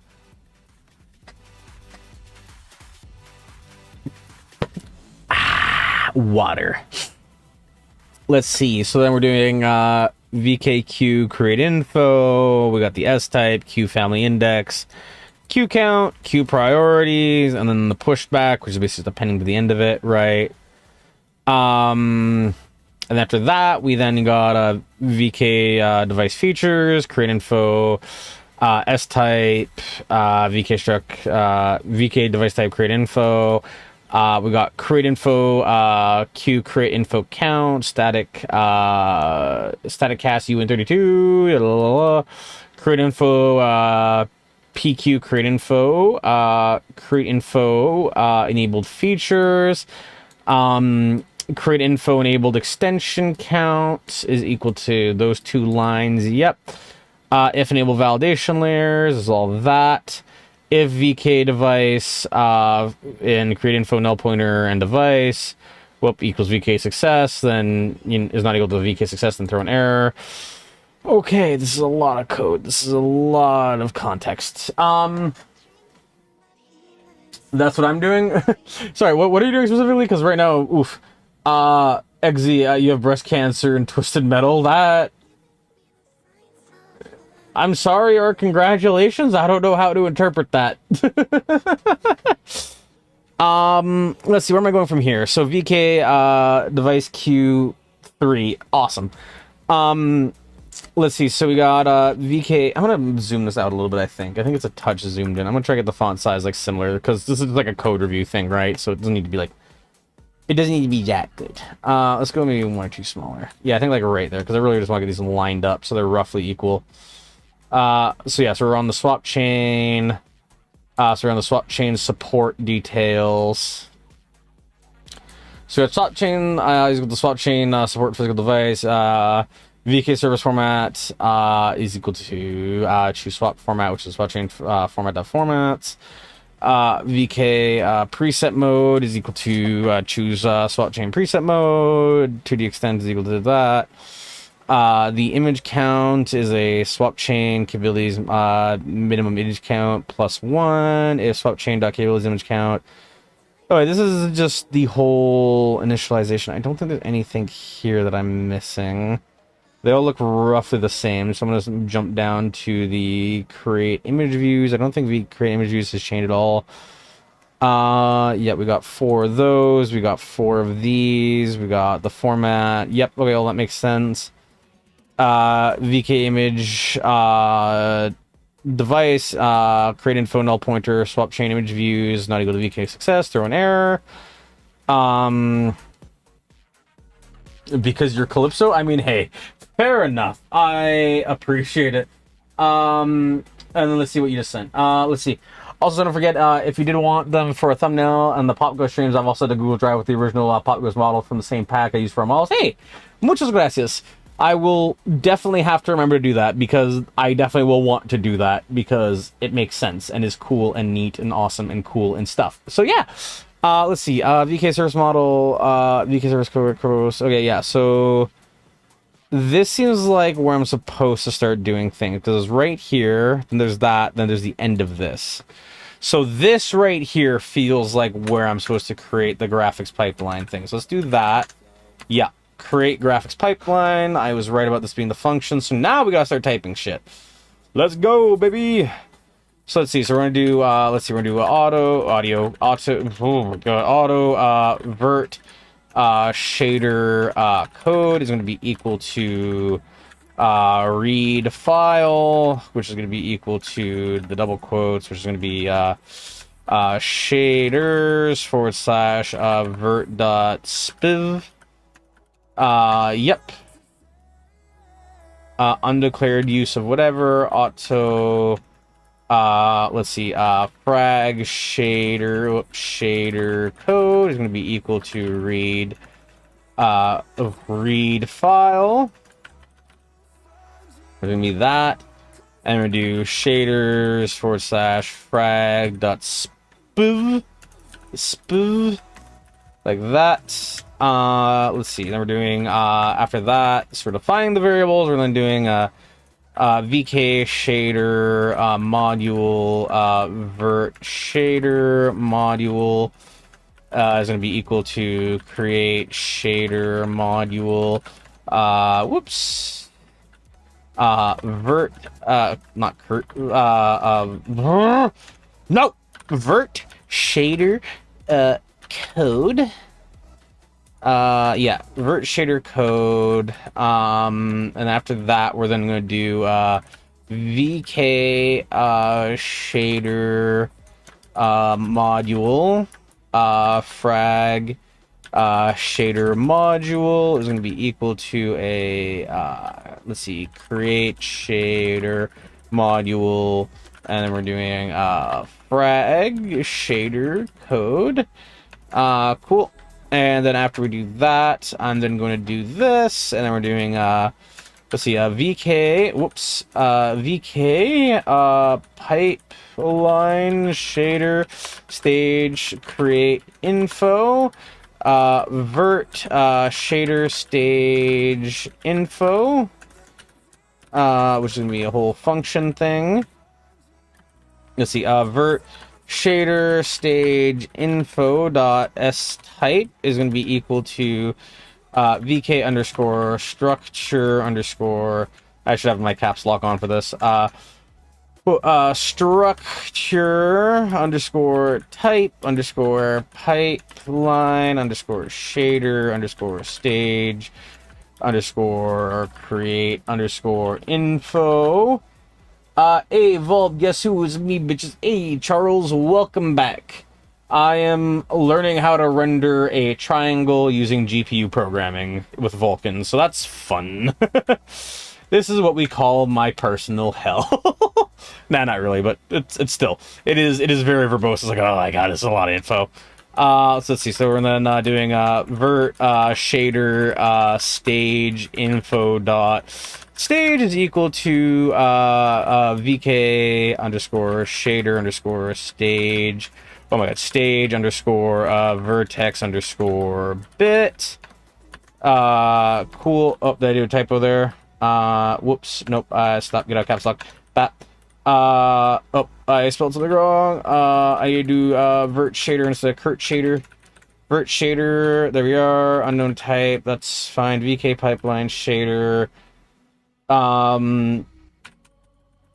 Oh, I forgot to do, I did the wrong thing here. That's supposed to be, an F. Vert shader stage info, there we are. Awesome, fixed it. You can do it, trust. Also, you're quite close to 650 subs. Wowzers. Oh, am I? I haven't even paying attention to that. Honestly, I've been kind of doing the ride. I mean, okay, let me actually do it this way. Basically, the way my entire stream goes is basically, I basically do the stream, right? I have, like, a little victory lap to see, like, the amount of, like, watch hours I got, because, like, I think it's neat to, like, see, like, wow, this, like, 4-hour stream, I got, like, like 40 hours of like watch hours. Does that mean like like 10 people like really went hard on it? And then it's like, hell yeah. So, I actually never checked the sub count. But yeah, dang, 648. Hell yeah. We are moving up in the world. I'm about to conquer YouTube. I'm gonna be the next PewDiePie, baby. Let's do it. Let's do it. But yeah, anyways, where are we going from here? So, there's the heads up, because I would have definitely missed that. Oh yeah, I forgot to mention this. Once I get 1,000 subs, I'm gonna like I mentioned doing this. So I'm more or less mentioning this again, so I don't forget about it. But it's I mentioned I would have a designated pupper cam. So like how a lot of YouTubers will have like a pet cam or whatever, or streamers, right? I will do the exact same thing. I'll have a pupper cam, so we can have a pupper just chilling out.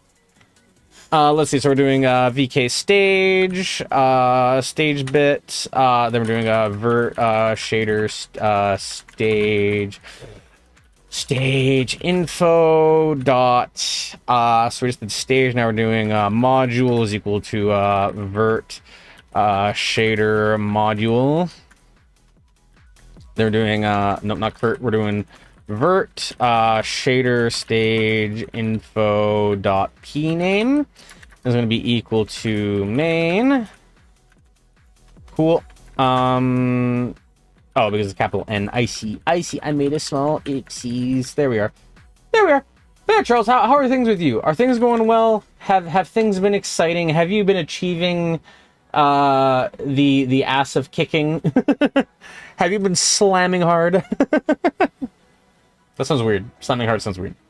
Let's see. VK pipeline shader stage create info frag shader stage info. Info. Wrong brackets. There we are. Let's see. Then we're doing frag shader stage info.s type is going to be equal to frickin' VK underscore structure underscore type underscore pipeline underscore shader underscore stage underscore create underscore info. That my cat's meowing constantly. I just want to watch a Vulp stream. I mean, hey, don't worry. This stream is not exactly going to be the most like intense, you know, neck twisting whatever the hell thing, right? So it's like, hey, if you look away for a minute, you're gonna just come back to missing like 2 lines. Unknown type VK up, because I did a oopsie daisy there. That should be better. Yep, there we are. I'm just sloppy with my like capitalization. It's weird. Let's do that. So let's see, we got the pipeline shaders of S type, then we gotta do frag shaders frag shader stage info dot. I'm just gonna go pop up. There we are. That makes my life easier. So we got S type. This is gonna be stage and be equal to frickin' VK underscore shader underscore stage underscore fragment underscore bit. Then for the next one, whoopsies. Then for the next one, we're going to do dot module is going to be equal to frag shader module. And then for the last one, we're going to do dot p name is equal to main. I'm surprised there's 2 mains. That feels confusing. Anyways, let's see. Let me just read my cat. I gave him a British name. Sorry, I gave him a British name because I'm British, not because I'm telling you it. Okay, that's... fair enough. Smile, nod, and epic. Let's see. Team crumpets. Lol. Oh, Biscuit. My guess is you named your cat Biscuit. That's my guess. That's my. Hey, I'm aiming towards this. Actually, here, side thing I'm gonna do real quick is I'm gonna open Steam, because if I get this to render, I want to make sure I have Ultra Kill installed on this. Because if I do good, how you know I call him Biscuit? What the fuck? I'm just good at reading people sometimes, man. What can I say? I actually have like some like insane logic to fucking locking on to shit like that, because somebody was like, yeah, I live in the middle of nowhere, and like this was like somebody in the Discord server like ages ago, right? But somebody was like, yeah, you know, like I live in kind of like the middle of nowhere. You're like, you're not gonna guess where it is, right? And I literally guessed the exact town, and they're like, what the fuck did you dox me? And it's like, no. I'm just somehow freakily good at guessing things sometimes. So, hey. What's my cat's name? Only hint is he's ginger. Garfield. I don't know. See, like, I need more context than just that, but Garfield is pretty fun. Well, where do you put the calves? Where do you put them? Where do you put the cat? Well, you see, I didn't need to put any camera in because I do the haxering. I just need to know that you have a laptop with a camera built in and a phone with like 6 cameras. Well, not 6 cameras. It's like 5 cameras. No, that's not. It's like 4 cameras. No, it's not 4 cameras. It's like 3 cameras. There we go. Final answer. 3 cameras. 1 for the front, 2 for the back. That's my call. And that's not counting sensors like LiDAR and stuff. Let's see. Anyways, where we're going now. So we're doing VK pipeline shader stage create info shader stages is going to be equal to an array of vert shader stage info with frag shader stage info. Neat. Whoops. Neat. Oh, I spelled shader wrong. I thought shader. Oh, I like the shader.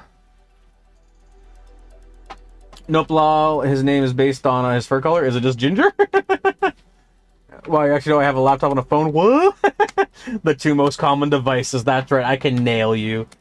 Nah, I mean, being kind of real. The sort of TLDR with the laptop guess is because long story short, I find most people who play Roblox don't have like an actual desktop. They have like a laptop. So that was the hint for me. You might have a desktop, but like, yeah. That's kind of the nudge. Like almost everybody will have a laptop and then secondarily a desktop, not the other way around. By the way, you watch Server Blade, and it's such peak TF2 analog horror. I wouldn't really call it analog horror, but I definitely get like what you're saying, and like, yeah, I appreciate Server Blade. I'm worried with kind of the new direction they're going, but like definitely a few of the original videos were like definitely out, like not out there, but like they're definitely solid. Rusty, yeah, that's a solid name. I can definitely appreciate it, or calling them like Rust or like Rust for short, you know, like when they come up and they're like hanging out, like, dude, like, okay, so like side thing is I'd be like hella down to have a cat like on top of like a pupper, right? But my issue is that I don't have a ton of money, so my dog is already costing me like a significant amount of money for like what he's doing. But the other thing is too is that like when it comes to like a cat, I live in like a shoebox right now, right? Like it's basically 3 queen beds. Like I can unironically touch like wall to wall with where I'm living right now, like just standing in one spot, like from like opposite walls. So like, because I don't think outside cats are a good idea, this cat would not be having a good time. Let's see, you hate FNAF fans that preach that VHF FNAF is better than the games. At that point, you aren't a FNAF fan, you're just a Walton Files fan. Lol. Yeah, kind of. And I mean, like, on top of that, too, you know, it's like, you gotta also remember as well that, like... Okay, here, let me do this. I'm gonna grab water real quickly, and then when I come back, I will have a more refined thought, because I don't just want to ramble into the mic for like, you know, an explicit amount of time. So let me go grab my drink real quickly, my extra Wawa, and then when I'm back, I'll have a more eloquent thought on it, a more refined thought. So I'll be right back. I apologize. Bye!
I am returning as we sit down once again.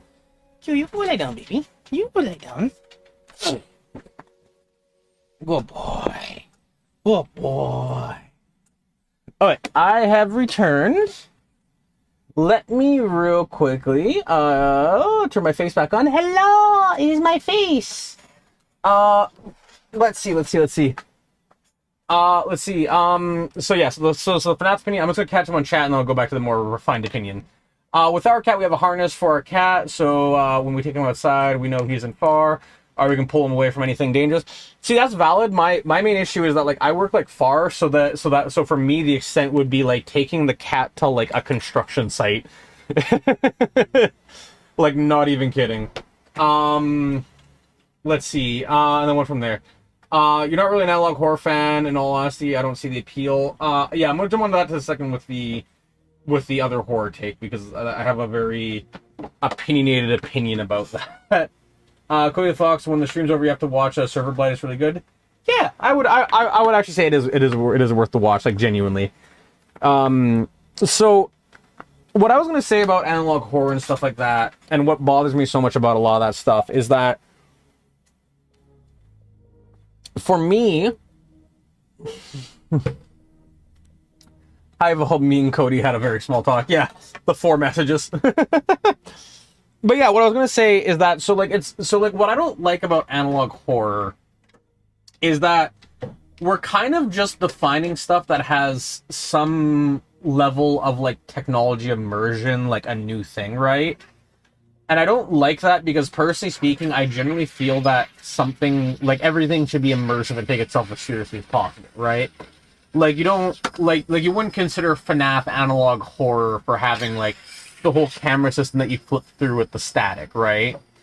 That's just a nice detail that's put in there that makes the games, like, genuinely more, like, appealing or whatever, right? Whereas, you know, something like, what do you call it? Something like, gosh, I can't think of the name. Whereas something like, you know, like quote unquote analog horror games, I find most of them just like throw like a little like red dot in the corner, like it's a camcorder recording, right? And it's like, ooh, look, it's analog horror. And it's like, oh, like, not really, you know. My least favorite analog horror is the boiled one phenomenon. Yeah, so I don't know that one personally. I've kind of wanted to play it because I've been recommended it, but, like, you know, I have my own opinions that I'll have to form when that happens, right? So, hey, we'll see. Let's see, set RNU. I don't know when this turned off. Oh, not RNY. RNU, set NU. Whoop, set NU. There we are. There we are. Got it. Yay. Let's see. So then we got the shaders create info, and then we gotta then do the VK destroy shader module device comment comma whatever frag shader module, and then null pointer, and then it'll be shader module again, but instead of shader module it'll be vert shader module.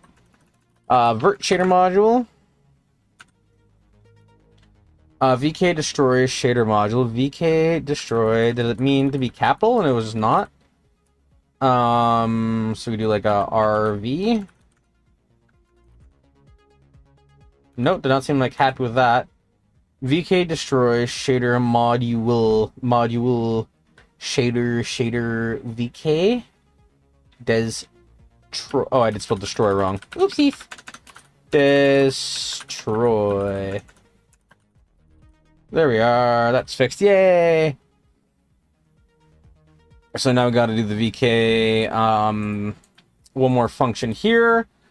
Let's see. Volb is traumatizing. Trust me, it's been in my head since 12/23/2024. What? Oh, like the game, the boiled one. I see. Yeah. Yeah. I mean, I know what you're saying. Like, you know, it's kind of like. Horror is weird because it's like you're kind of exposing yourself to traumas for like the fun of it, right?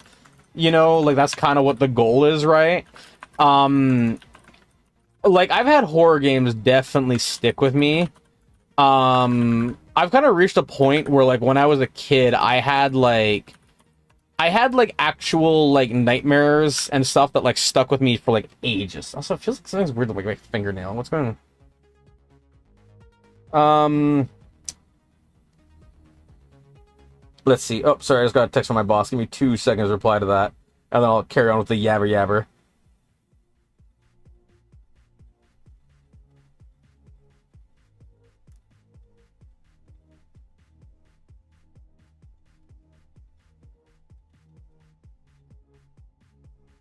Whenever you get a minute, hope you had fun out there. Alright, there's that. Alright, I replied to the boss man. But yeah, like that's where horror is weird. I used to, as a kid, have like really bad night fears and stuff, right? I kid you not, I actually had, I would argue almost every night, like basically like a fear of like dying. And it kind of sucked. I would say I legitimately went to bed for like 2-3 years in like my teenage years, more scared than not, about either some world-ending event, some sickness, some death, like being inflicted with an illness or disease or something. Like I was very much like somebody who was like, oh, I'm gonna die. And it was kind of weird because in a weird way, horror games kind of helped me get over it, because it was kind of like I managed to like, it's the whole like, fight or flight thing, and I guess I'm a violent little gremlin. Volb, I got a question. I was gonna say, shit, fuck, I forgot what I was gonna say. Yeah, you know what? That tracks. But I mean, hey, it's as it goes, right? Fucking shit goes down, we panic, we all have a bad time, and then somehow we fucking make it through and recover. But yeah. Well, anyways, enough yabbering about me. How's your game dev stuff been going, Charles? How's that going?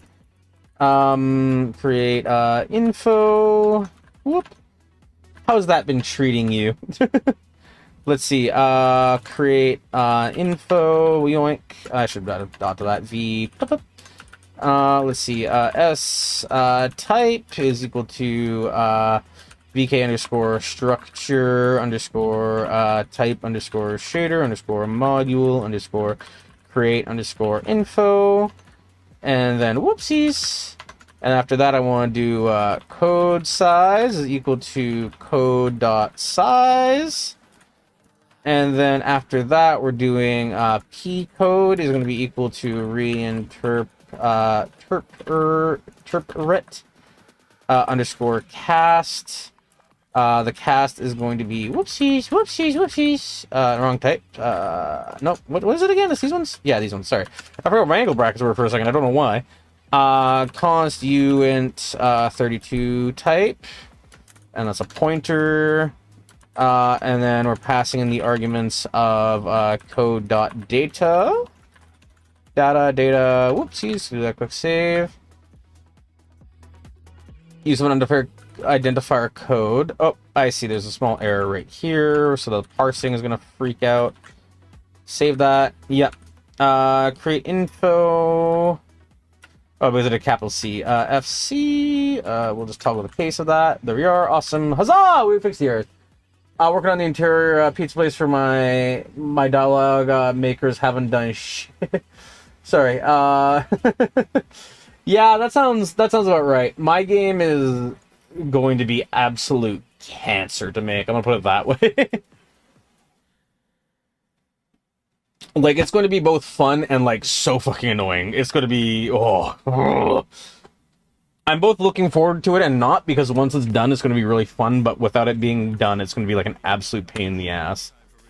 Let's see. VK shader module is going to be if whoops, something happens.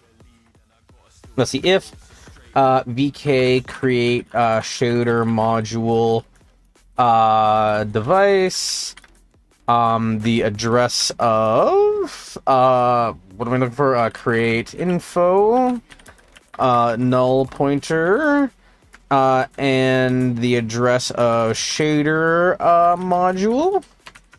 is not equal to VK underscore success. Success. Then we'll throw an error. That seems pretty all right, on point. Throw standard runtime underscore error. Let's see. Failed to create shader module. Awesome. So then we did that, and then if that does work, then we'll return the shader module. Shader module. Awesome. Yeah. Have you shared the general plot of your game yet, or are you keeping that hush hush? I remember you mentioning something about a trailer, but I don't know if you actually shared like anything related to it yet. So, hey, want to share? Let's see. So returning the shader module. After we do that, we got the VK Surface Chronos. Whoops, that's not what I want to do.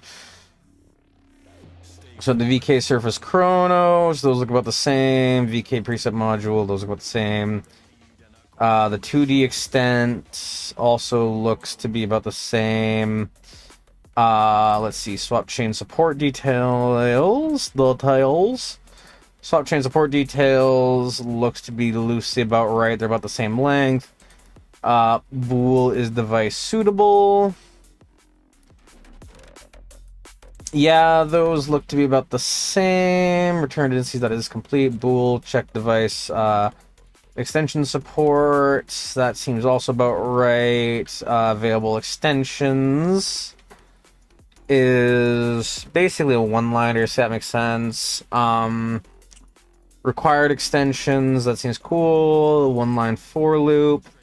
And then return, that makes sense. Q family indices.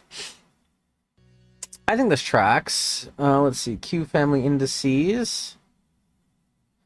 Yeah, so Q family indices, the get physical device things, vector, I is equal to that, two ifs and an I, return indices, yep. We're at line 510, I think this is like a 600 line file, so I think we're basically done. Just want to double check, I'm just doing some quick skimming to make sure this is like loosely right. Let's see, return extensions, bool check validation layers, no layer found, return false, true. This little fucking cluster here is a nightmare. So where's that? That's just after check validation layers for doing static standard. What the hell is all this? That's that. Do I have the standard callback thing here? Oh no, I don't have this. Okay, so this is why we check. This is why we check. Volb, I love how in Roblox Block Tales, a teenager with a baseball bat has 100 HP when I, an ancient god in a temple was 60 LMFAO. Yeah, listen, game logic is fun. We don't question those things. Let's see, static, standard, vector, characters is going to, so that's the return type, is going to be the function read file. Read file is going to be a const standard, string that points to the address of file name. And then after that, we're going to do standard if stream file. File name, standard ins and outs at the end of file, or standard ins and outs, binary. I don't know if I'm oring the operation there, but sure. Sorry, what's happening here? What's this here? Oh, I have three of the little doubles. Three doubles has been fixed. So we got the standard, the binary, yep. If there is no file.is underscore open, I was actually wondering for ages how to open a file in C++. So hell yeah, I'm actually glad to find out now. Oh, what's this? Volb, when I met the Asians in Block Tales, a god by the way, I just screamed and straight up. I think I've done that like once or twice where I think there's like a clip like from like a very old stream where I'm like, yeah, I'm gonna take this guy on, he ain't shit, and I turn the corner and then like actually genuinely just scream because they're like right there. I was like, oh yeah, that's cool. Okay, let's see. So then we're at here. So if there's no file open, then I want to throw Standard double dash runtime underscore error. I spelled both runtime and error wrong because I'm a genius. I mean genius. Let's see. Oh my god. File failed to open. Whoops, not what I want to do. File failed to open. That. Okay, there's that, and after that we're gonna do size underscore t. File size is gonna be equal to size underscore t. File dot tell g. I don't know what the hell tell g is supposed to do. What the hell is file dot tell g supposed to do? Frickin'. Let's see. Hold on. So let's see. So we're doing file dot tell g. Tell g returns the position of the current character in the input stream. Okay. Sure. Dot tell g. Let's see, and then after that, we're doing another... I'll read your message in just a second, sorry. Just trying to get through this chunk so I don't lose where I'm at. Vector, that is a character, which is a... This variable is going to be a buffer. That is the size of the file size. And then after do that, then we're going to do... whoopsies. We're going to do file dot seek g. I don't know how that's supposed to be either. Let's see. Whoopsies. File dot seek g function. Oh, what the hell is file dot seek g? Seek g is used to move the position to the end of the file and then back to the beginning. That sounds very odd. Seek g is the function IO stream library that allows you to streak to an arbitrary position of the file. Yeah, that sounds better. Okay, yeah. So it must go to it must use the end as a reference point instead, or something like that. So basically just going back to the beginning of the file, file.read, let's see, then we're doing buffer.data, and then file size, sure. So basically just reading the whole file. Oh, sheesh, minute typo. Oh, one second, I've got a call. Or knock, 1 second.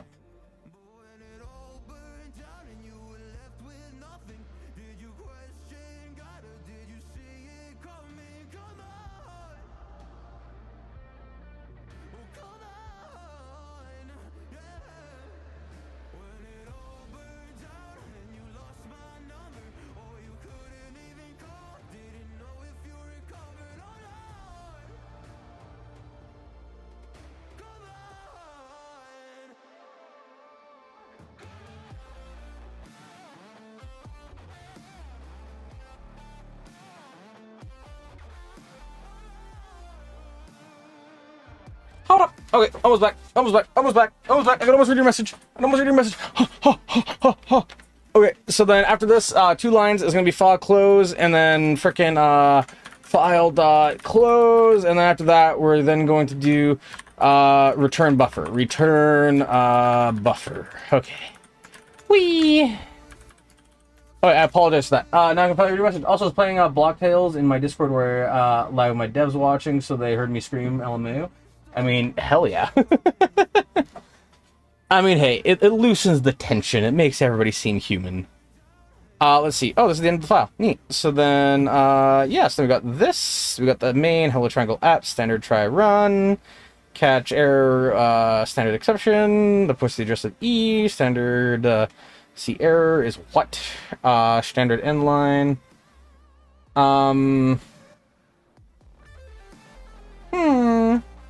Yeah, okay, cool. Return exception. Okay, cool. We've done that. So now we have to do the other 2 files. Hold on, my annotator sent me something 1 second. I mean, hey, have fun with your annotations. So there's that one done. So then now we have the other file right here. I wish I could read it in its full. I know I could read it in its full. That is a very short file, actually. Both of these are very short files, actually. So this one is shader base vert. Let me just double check. So this is Shader base vert. Okay, so this is the vertex shader. So we're doing, I guess, hashtag version 450.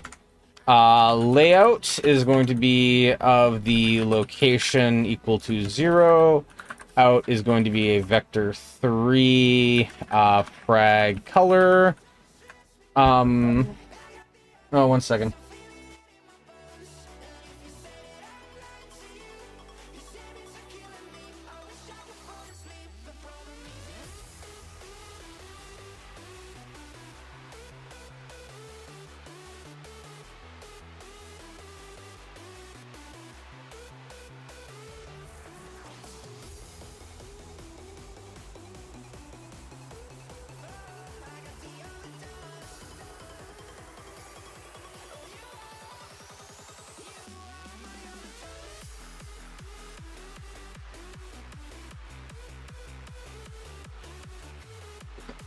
Nosy little hobgoblins in my den are trying to tell me what to do with my stuff. Oh, anyways, where are we at? Oh yeah, location is spelled wrong. That's awesome. Location is that. Okay, so we're doing, let's see, we're doing a vector 2. Whoa, my god, if I could type right now. Vector 2 positions. 3 is going to be equal to a vector 2. An array of vector 2, which is going to take in the inputs of... Let's see. We're going to take... I need a semicolon here. We're going to take in a vector 2 of things. I'm just going to go frickin' real quickly. Just doink, yank, paste. Oops, let's undo one. But so this one's going to take in 0.0, followed by negative 0.5. Then here we're going to do 0.5 by 0.5. Then after that, we're going to do negative 0.5 by 0.5 by negative, or not 0.5. I don't know what this one's supposed to be. Oh no, those are the positions for the triangle. Never mind, I'm stupid. I'm stupid. Ooh, this is a good song. Not tomorrow. Tomorrow you'll be gone. I love you. Anymore. I wasn't sure. Not about me at all. Did I feel you?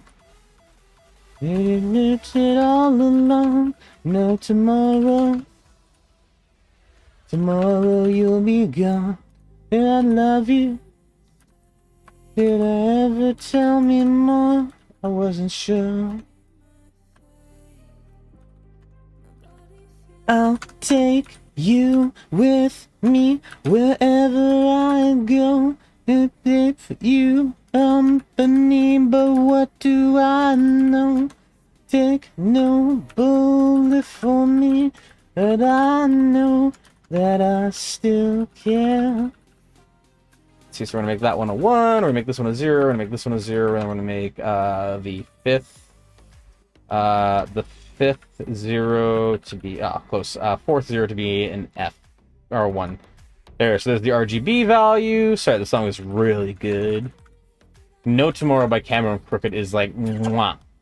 It's delicious. Scrumptious even. I'll take you with me wherever I go. And keep you company, but what do I know? Let's see, GL position is going to be equal to a vector 4 with the positions of GL underscore vertex index. I don't know where that's defined at. 0.0, 0.0 followed by 1.0. Well, you want to know something I sent to someone after they annoyed me, XD? I mean, sure, why not? Hit me up. Show me the insanity. Show me the insaneness.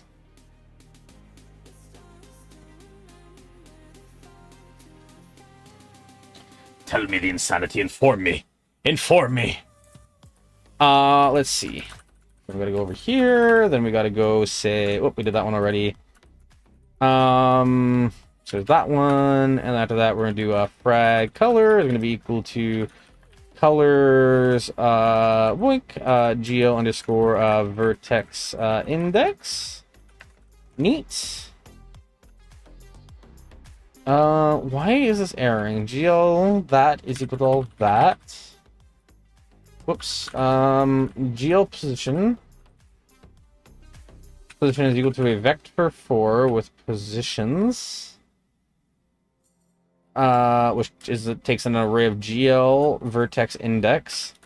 And then there's the inputs. And then fragment color, like fragment shader color, is going to be equal to colors GL underscore vertex index. But I don't see vertex index defined, which is what's bothering me. I don't really know what else I could do. Colors undeclared identifier. Yeah, that kind of tracks. Wait. Because I've defined up here wrong, so this tracks. And then we got positions up here.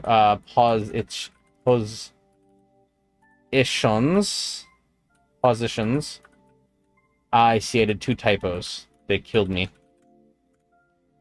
Yeah, I think that works.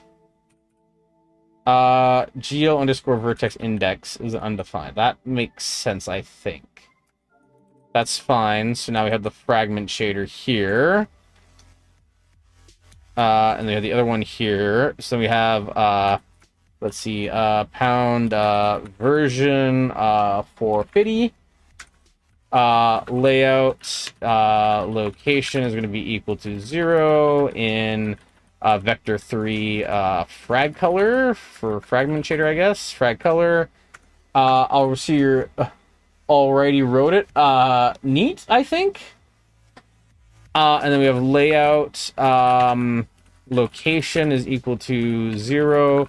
The out is a vector 4. Whoops, that's not vector 4. That's a vector 4. Which is going to be out color. And we're doing void main.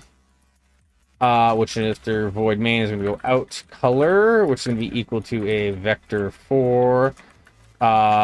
Which will then take in the thing of fragment color. And then 1.0 because we're going full transparency or full solid on it. Okay, I think I got that, and I think these files are in the right place. So if I do this, yeah, this is the dot frag, so that tracks. Okay, so I think we're on the right track. So let's get rid of those. I want to pin this because I want to tickle away a little bit at that. And then after that, I believe we hit the end of this. So now we just gotta try the whole thing. So we can close this file, I think. We can close this file. Whoops. Yeah, that needs to be this. That's cool. Okay, so then now we can exit out of here. And after that, we then need to go into, I guess in shaders, they want a compile.bat. So compile.bat, which will then have the, oh no, compile.sh. My apologies. We gotta go here, and we gotta go to compile.sh, which will then have /home, /user, let's see, vulkan SDK. Actually, here, let's do this. Let's do a quick which vulkan, not test, vulkan dash tools, I think is what I'm looking for. Tools? Vulkan test? No, I'm not looking for vulkan test. I'm looking for just vulkan. Which vulkan? Shall return to 1. Okay, what if I do bang vulkan dash tools? Cannot found vulkan tools. Okay, I guess I gotta start a new tab then. Let's see. Which vulkan? Vulkan not found. Vulkan dash SDK. Vulkan SDK not found. I think it is. Which Vulkan SDK? Excuse me? How did? You should see in chat if you just go up a little bit. Oh. I don't think I saw it. I think YouTube might have nuked whatever the message was you sent, Charles. I apologize. Even though it was not my fault. So why is Vulcan not found? I'll control V it then. Yeah, do like a little bit of tweak on anything that might be a touch dodgy on it, because the message is like, if YouTube deems it to not be okay, then it'll get eaten. Let's see. So what am I doing here? So Vulkan SDK isn't found. What do we do? Like Pacman dot ls or dash l, I guess. Dash h. I just want to see like list. Pacman dash files queries removed the database. Dash d maybe. Okay. I guess we'll do a sudo real quickly then. Sudo that, and then the password is going to be just a random ass pin I set up for this. That might be the wrong pin. Yeah. Pin. Cool.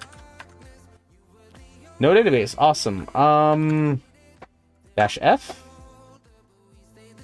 I'm just looking for like anything, man. Okay, so where is Vulkan in this? I thought there I could. Yeah, see, there's a bunch of Vulkan stuff here. So there's Vulkan extra layers, Nuvo tools, Waypack, validation layers, utility libraries, headers, extra tools, extra layers. Oh, is it like just VK tools or something? VLC. It might just be something like VK tools. VK config. Okay, what? Oh wait, I'm gonna see if I can do this. Dash Q, pipe it into a. Now I'm trying to think. Nah, that one would work well.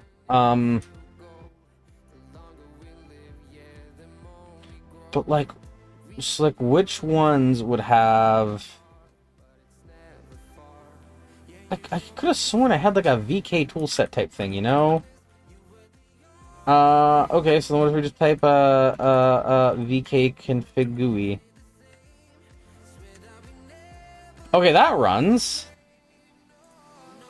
So what about the Vulkan thing? Where's the Vulkan thing? Vulkan dash SDK.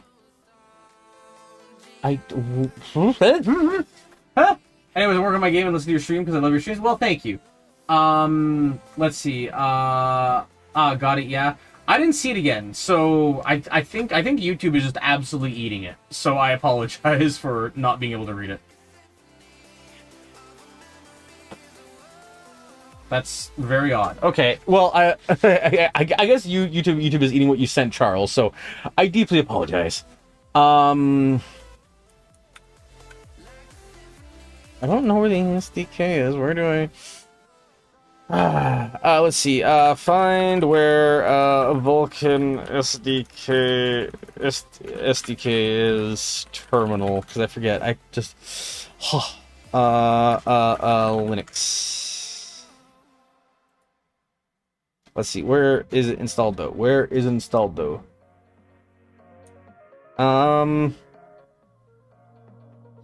Install the X version. Yeah, I thought I did that or something similar to it.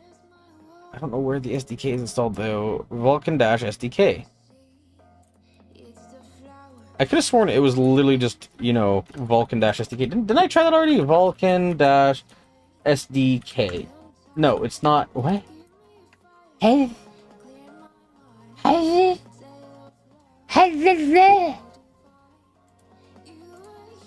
Okay, you know what? Screw it. Let's just go full send. We'll go frickin' full paste. Let's go bat paste it. Nope. Undo that. We'll go visual. Then we'll go full paste it. No, not print. Full paste. I don't want to print. Why do I want the print shell top? What? Okay, sure. Oh, because I did Control P. Yeah, that makes sense. I don't know where else it would be, honestly. Let's see. Replace the path to GLSC with the path where you install the Vulkan SDK. GL SLC Okay, so I do have GLSLC. Which GLSLC? So that's actually in that exact spot. So it's Vulkan, but it's lowercase Vulkan. So I'm just going to go like this. I'm going to go Control-Shift-C. I'm going to go back into NeoVim. Did it log me out of Roblox Studio? God fucking damn it. Yeah, that's why I like to not do anything with a login, because that sort of stuff. Like, oh baby, it gets frustrating. Let's see, so we paste that in. We're gonna just go yank paste. Can I go like that? Nope. Can I do that? Yes. Awesome. I'm just gonna do here, reference, links. So then here we're doing this, and we're doing, shader dot... Did I do shader? I don't remember what I did. Let's do a quick old, sex bang, because that's, like, the best command ever. Oh, no, I didn't want sex bang. I just wanted sex. I just wanted normal sex. I don't want the bang sex. Give me the sex. And after we get the sex, then we're going to go down into the unknown mark. Oh, it is shader.frag and shader.vert. Cool. So then we got shader.vert. The output of that is going to be vert.spiv. And then for this one, it's going to be shader.frag. Frag-o is going to be frickin' frag.spiv. I'm going to swap those because they're not alphabetical. I forgot I don't have that command here. Rip. And then we're going to do like yank, and then we're going to paste it. Bah, yeah, okay. Okay, so now we got that. I think I can X out of view. I can quit you. No, there's some other issue with one of these files. What was it? Was it the U? No, it was the other one. It was this one which is having the issue. So this one is saying GL underscore vertex and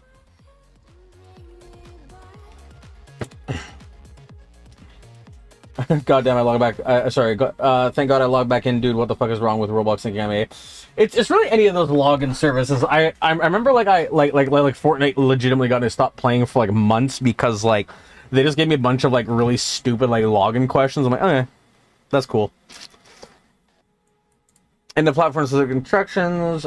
These two can't tell the compiler to read the GLSL source code file, and I put in server bytecode using the shell play. Yeah, I can remember that. Loading the shader. See, the issue is that I'm not getting the thing here, right? Like it's saying GL underscore vertex index is not defined. Maybe that's just something that's passed in at like runtime or something. And colors GL underscore vertex index. Scalar integer expression required. I don't know what it means by that. I don't know what it's looking for there.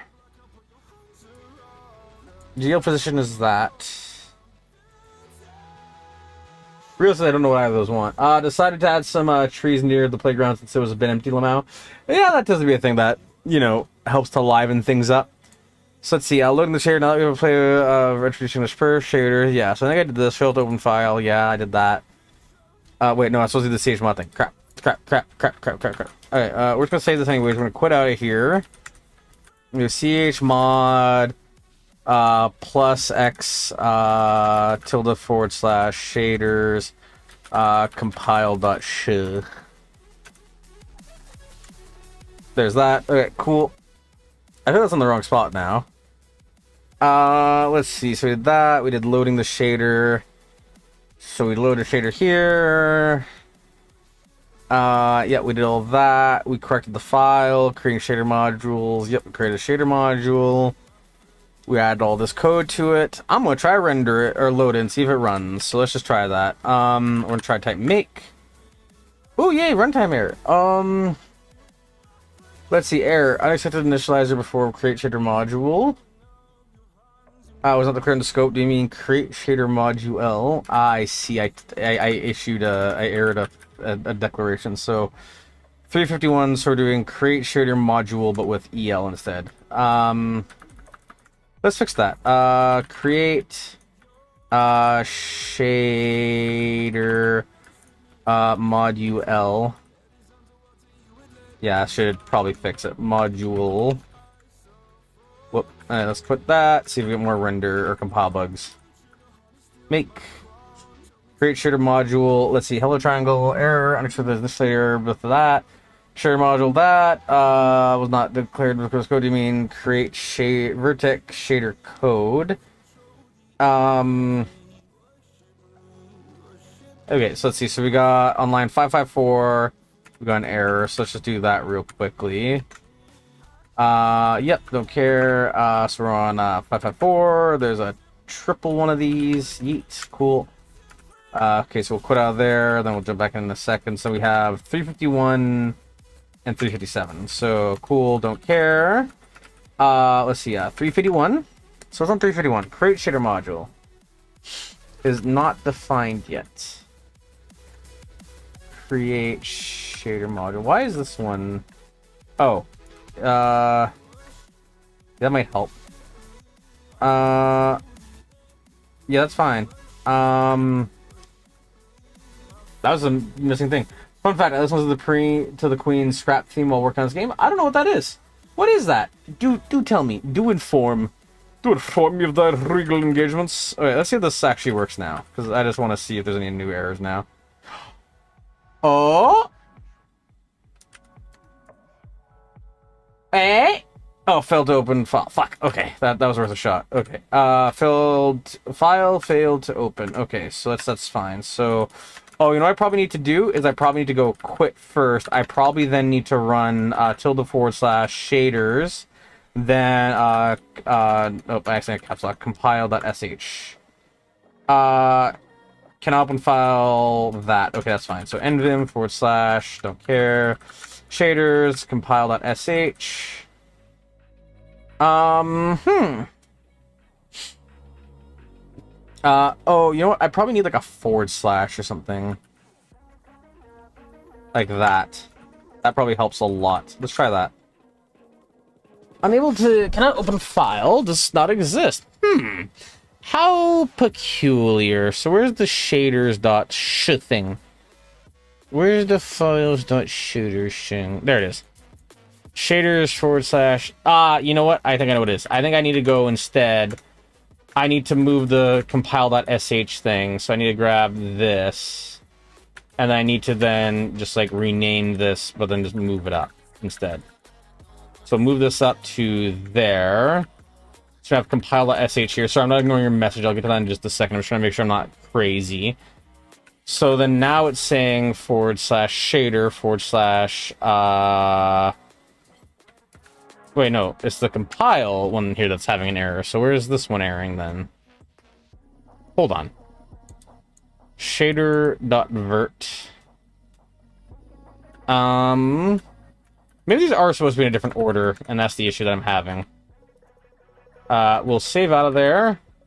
Then instead of doing that, we'll try this.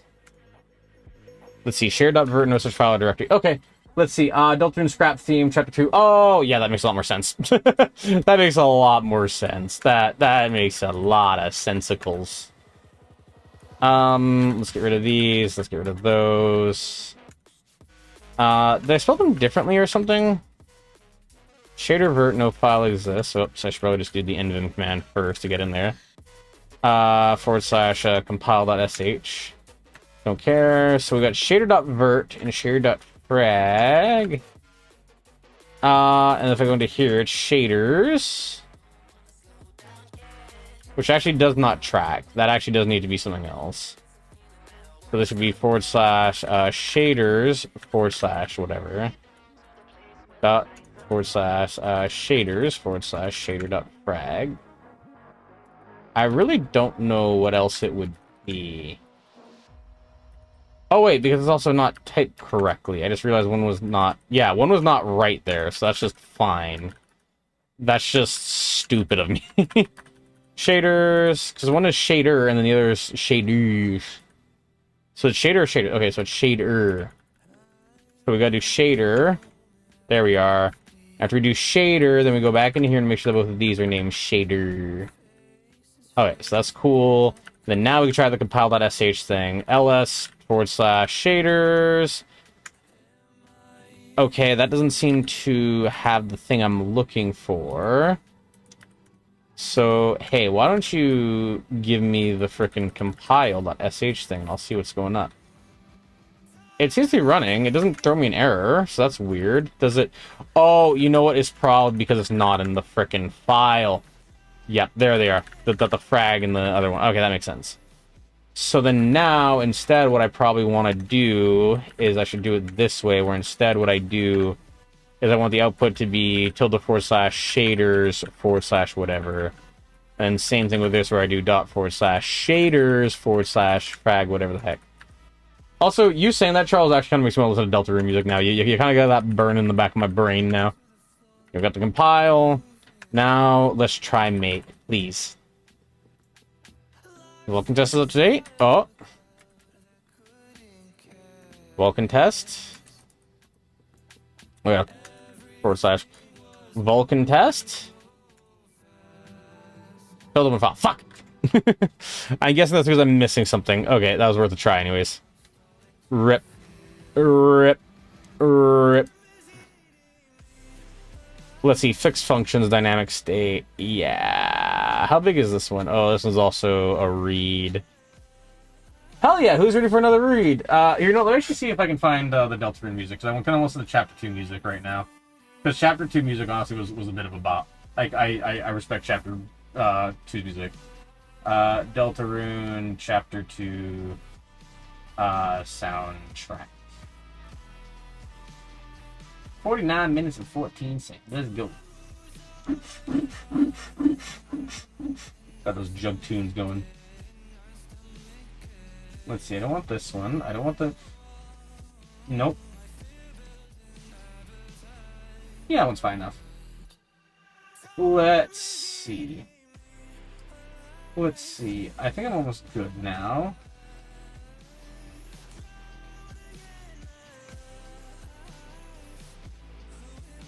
Let's see.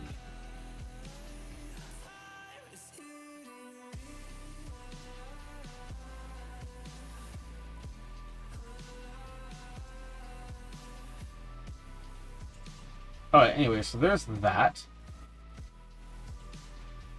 Okay, now we can get going again. So let's see. So, how deep do I gotta go? Okay, so it's about halfway down the page. Okay, are y'all ready to go even deeper on VK shading DS? Because this is going to be a big boy chapter.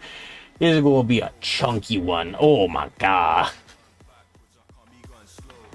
Let's see, so back up to here. So we're only like one off of the final one, right? Yeah, we're at the render passes. I just want to see what conclusion is. So, alright, so conclusion is like really tiny. Okay, awesome. I just want to see how much more we have to like stick out for. Render passes. This part's probably going to suck. Oh, render passes pretty sure too. Oh, yeah, this is the last big one. This is the last big one, and then we got it. Some clicks and some clicks for celebration. Oh, I just realized, Linux does the thing where like, you shake your mouse, it like makes it bigger to like help you find it. How big can we make it? How big can we make it? How big can we make it? How big can we make it? How big can we make it? How can we... Oh, I think it keeps getting bigger. Holy shit, it keeps getting bigger. It keeps getting bigger. How big does Linux let it get? Hold on. How big does it... That's a big one. Well, there's that. Oh, so fixed functions. Let's see.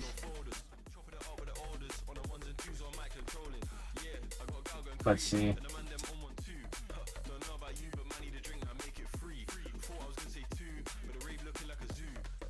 Alright. Now I've replied to a couple messages because hell yeah.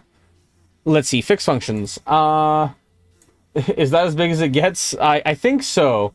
Also, hey, Waka, how's it going? You keep somehow managing to swing by for like the uneventful stream somehow. I mean, I guess you were here for Sonic 06 yesterday, but that was also, like, the less eventful Sonic 06 somehow. I don't know, whatever. Let's just dive right into the big chapter, because this is the last big chapter, and then after that, oh, bliss. Hey, it's the good song. Hold on. I know I was about to start, but, man, I gotta know what the name of the song is. Because it's like the best song in the entirety of Deltarune. A Cyber's World. Yeah, that one bops. That one bops. If you don't like Cyber's World, and I don't think we can be friends, just being real. I'm just saying, I don't think that's a possibility. I think it's just, don't see how it's possible. let's see.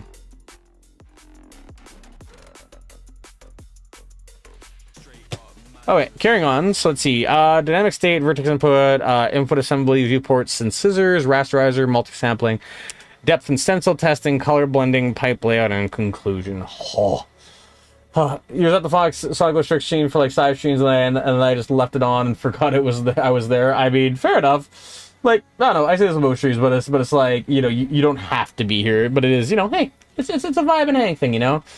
Let's see, so where are we at? So, fixed functions, oh, hey, look at that, Holy's playing web fishing. Let's see, older graphics APIs provide a default state for most of the stages of the graphics pipeline. In Vulkan, you have to be explicit about most of the pipeline states, as it'll be baked into the immutable pipeline state object. In this chapter, we'll fill all the structures to configure these fixed functions. Dynamic state. While most of the pipeline state needs to be baked into the pipeline states, a limited amount of the state can actually be changed without recreating the pipeline at draw time. Examples are the size of the viewport, line width and blend constraints. If you want to use dynamic state and keep these properties out, then you'll have to fill a VK pipeline dynamic state create info structure like this. Standard vector VK dynamic state is equal to VK dynamic state viewport, VK dynamic state scissor, VK dynamic state create info, dynamic state dot type equals VK structure type pipeline dynamic state create info, dynamic state dot dynamic state count equals dynamic state static cast to the type of uint32, dynamic states dot size, dynamic state dot p dynamic states is equal to dynamic states dot data. Let's see, this will cause the configuration of these values to be ignored, and you'll be able to, and required to specify the data at draw time. This results in a more flexible setup and is very common for things like viewport and scissor state, which would result in more complex setup with being baked into the pipeline state. Vertex input, the VK, whoopsies, didn't mean to open that. The VK pipeline vertex input state create info structure describes the format of the vertex data that will be passed into the vertex shader. It describes this in roughly 2 ways: bindings, the space between the data, and whether the data is per vertex or per instance. See instancing. I guess I'll open that for later reads. Geometry instancing. Geometry instancing. We will peek at that for 2 seconds. Geometry instancing is the practice of rendering multiple copies of the same mesh in a scene at once. The technique is primarily used for objects such as trees, grass, or buildings, in which can be best represented as repeated geometry without appearing unduly repetitive. But this may also be used for characters, although vertex data is duplicated across all instances of meshes.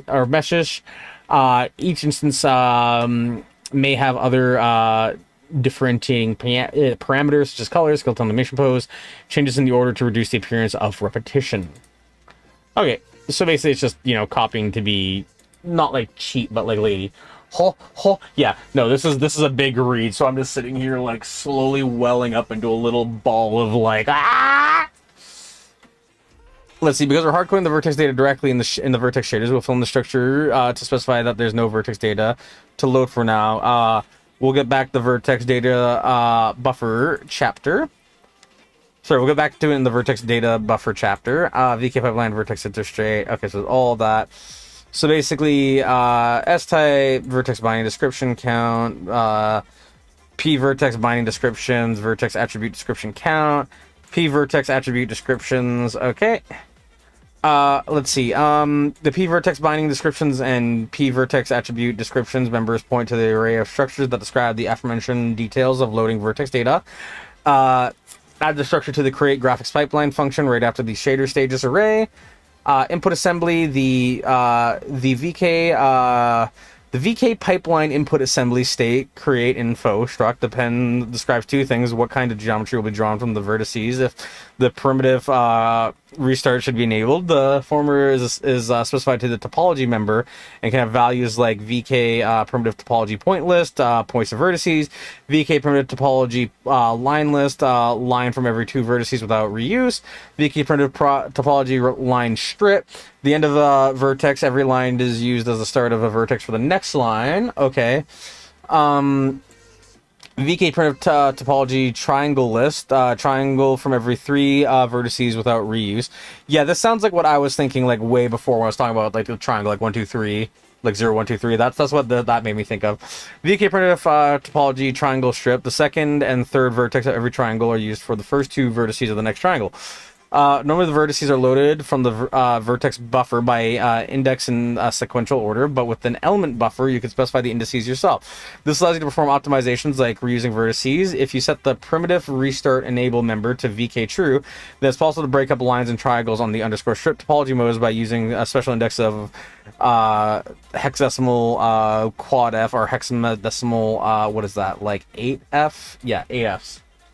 How to get something fixed, sorry. How dare you? It's fine.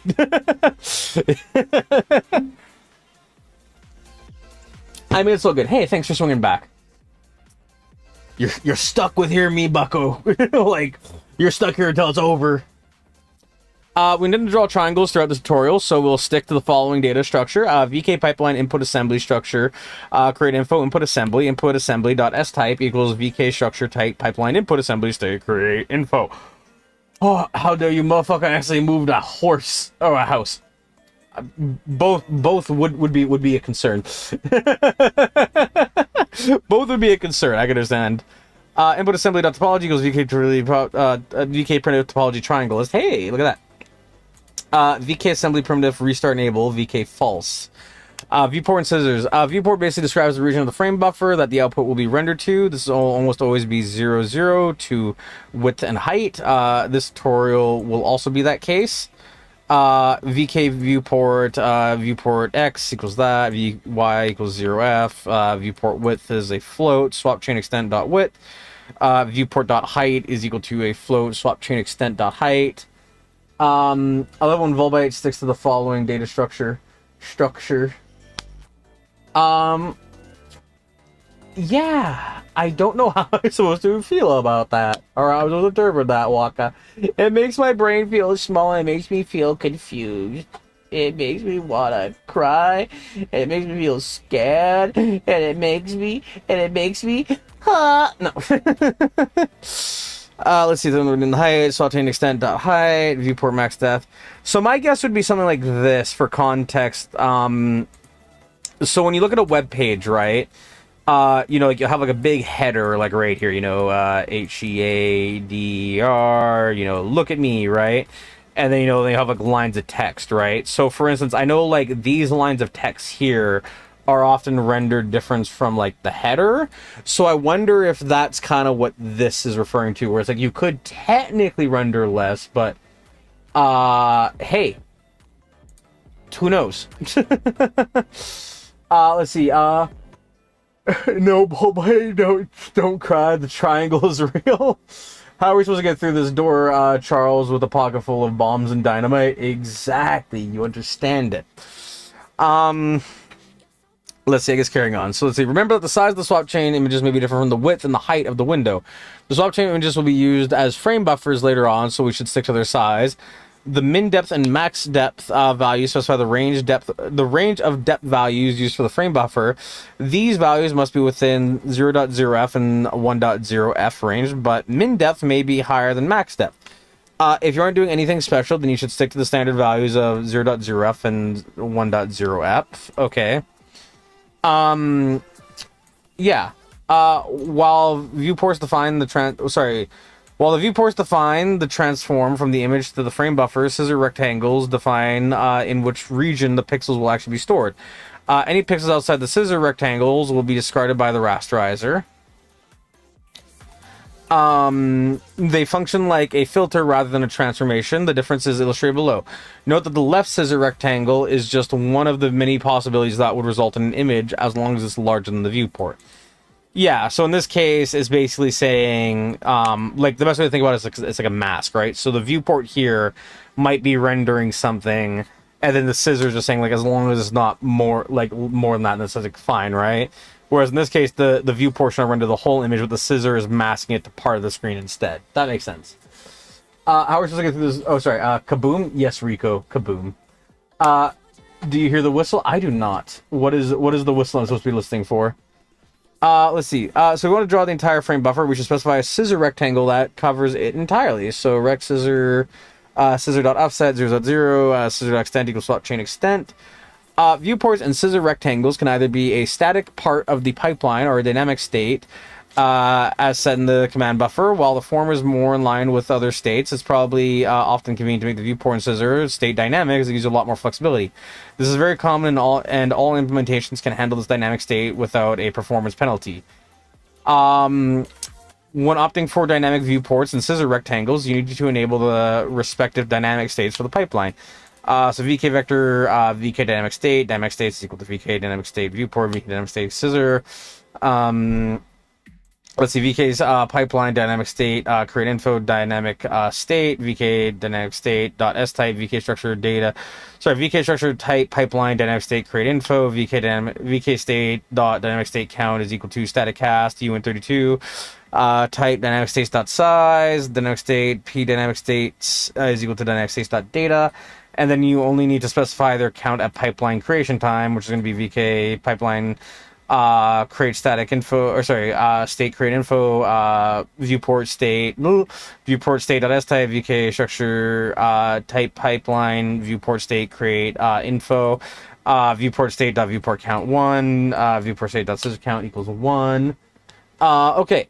The actual viewports and scissor rectangles will then later be set up at drawing time. With the dynamic state, it's even possible to specify different viewports and or scissor rectangles with a single command buffer. Without dynamic state, the viewport and scissor rectangle need to be set in the pipeline using the VK pipeline viewport state create info struct. This makes the viewport and scissor rectangle for this pipeline immutable. Any changes required to these values would require a new pipeline to be created in the new values. VK pipeline viewport state create info viewport state S type is equal to VK structure type pipeline viewport state create info, viewport state dot viewport count is 1, viewport state dot p viewports is references viewport. Viewport state dot scissor count is equal to 1. Viewport state dot p scissor is equal to the address of scissor. Independent of you set them, it's possible to use multiple viewports and scissor rectangles on some graphics cards. So the structure members reference an array of them. Using multiple requires enabling a GPU feature. See logical device creation. That thing ahoy back. Oh God! Sorry, I just heard something and I'm just immediately. Look with the soundtrack, right? Immediately it's like rolling my eyes. Let me change you or skip you or whatever the hell. Let's see. That should help a lot. Yeah, no, better. Let's see. Okay, so there's that. So now that we're here, let's see. I don't know why I have that open, but whatever. Sure, cool. Why not? Have it open. So now we're here, where are we at? So we're doing the rasterizer now. The rasterizer takes the geometry that's shaped by the vertices and the vertex shader. Oh, shoot. Gotta do one tiny thing. A thing done. And turns into fragments to be colored by the fragment shader. It also performs depth testing, face coloring, and the scissor test.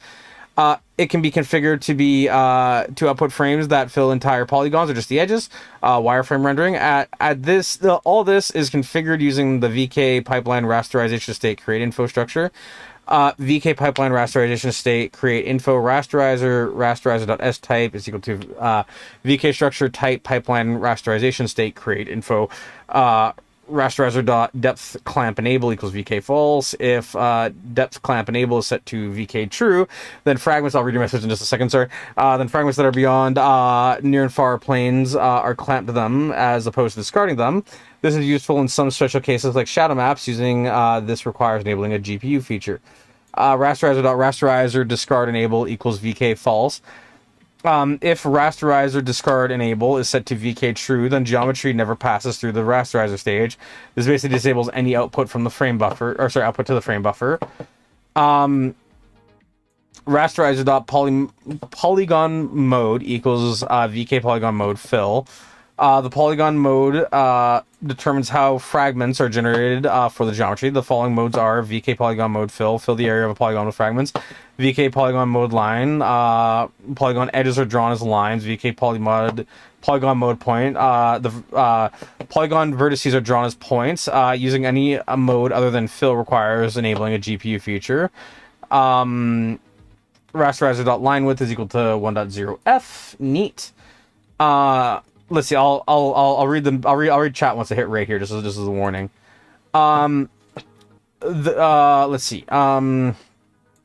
The line width member is straightforward. It describes the thickness of lines in terms of the number of fragments. The maximum line width the support is dependent on the hardware. Any line thicker than 1.0f requires you to enable the wide lines GPU feature.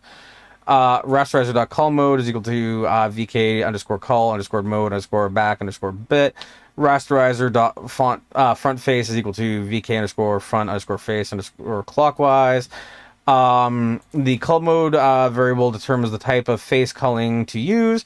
You can disable culling. Call the front faces, call the back faces, or both. The front face variable specifies the vertex order of the faces to be considered front facing and can be clockwise or counterclockwise. Fuck! Oh my god, my brain is starting to fry.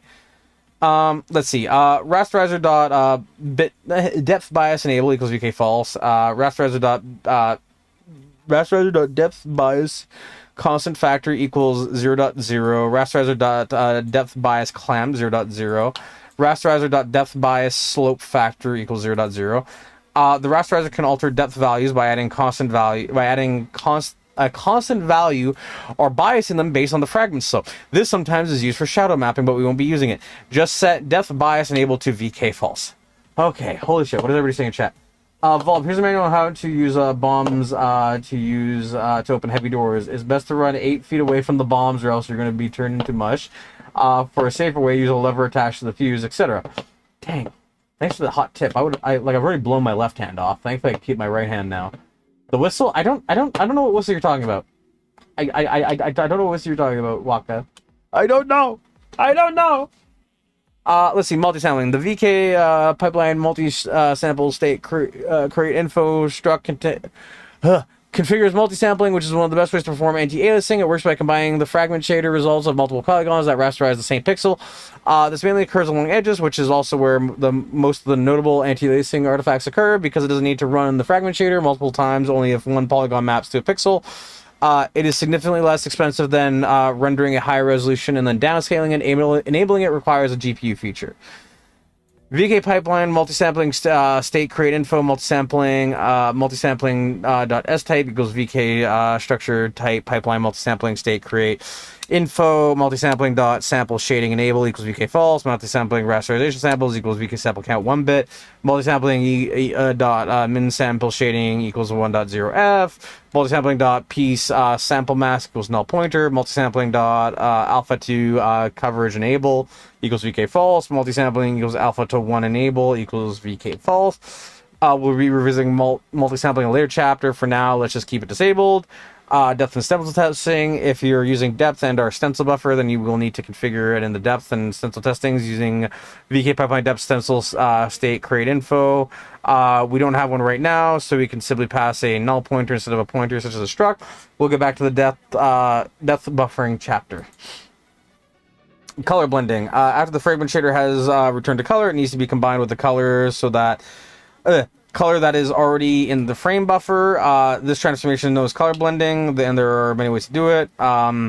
Mix the old and new value to produce a final color. Combine the old and new value using a bitwise operation. There are 2 types of structs to configure the color blending.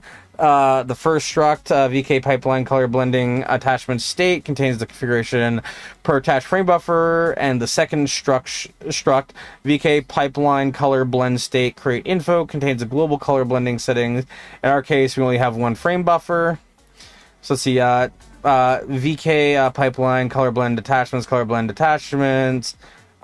blend attachment dot color right mask, VK color component arblist with a bunch of OR operations to the G, the B, and the A, and the R bit. And then color blend attachment source color blend factor is equal to blend factor 1. Let's see, distant color blend factor is equal to VK blend factor 0. Color blend attachment dot color blend operation is going to be equal to VK blend operation add.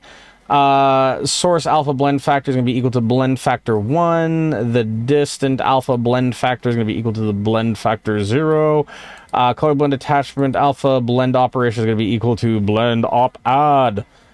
Let's see. This is a per frame. This per frame structure allows you to configure the first way of color blending. The operations that will be performed are best demonstrated as the following pseudocode. If blend enable final color.rgb is equal to source color blend factor times new color.rgb.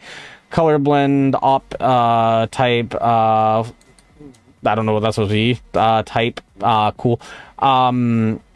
Let's see, distance color blend factor times old color RGB. Final color A is equal to source alpha blend factor times new color A. Alpha blend op.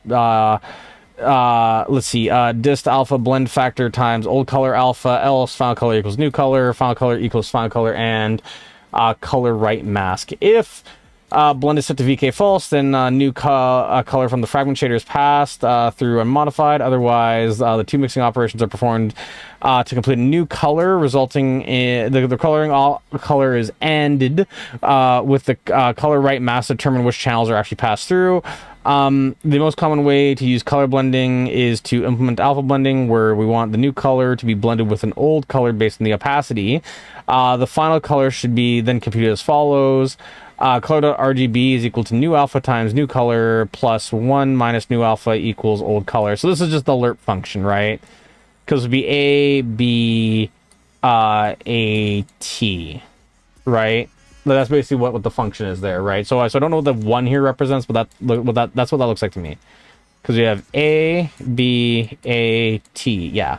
Because these two values are the same, so this just reads as a lerp to me. But that isn't quite right, because it's A plus B minus A times D. So it'd be A plus B minus A. So this here is kind of becoming A, which is what's odd, but sure. Find color.A, new alpha A. This can be accomplished with the following parameters. Oh yeah, lerp just means like linear interpolation. Basically, it's like you can basically pass in two numbers and then like a percentage, and then that way you can like get a value between the two numbers. That's all a lerp function is.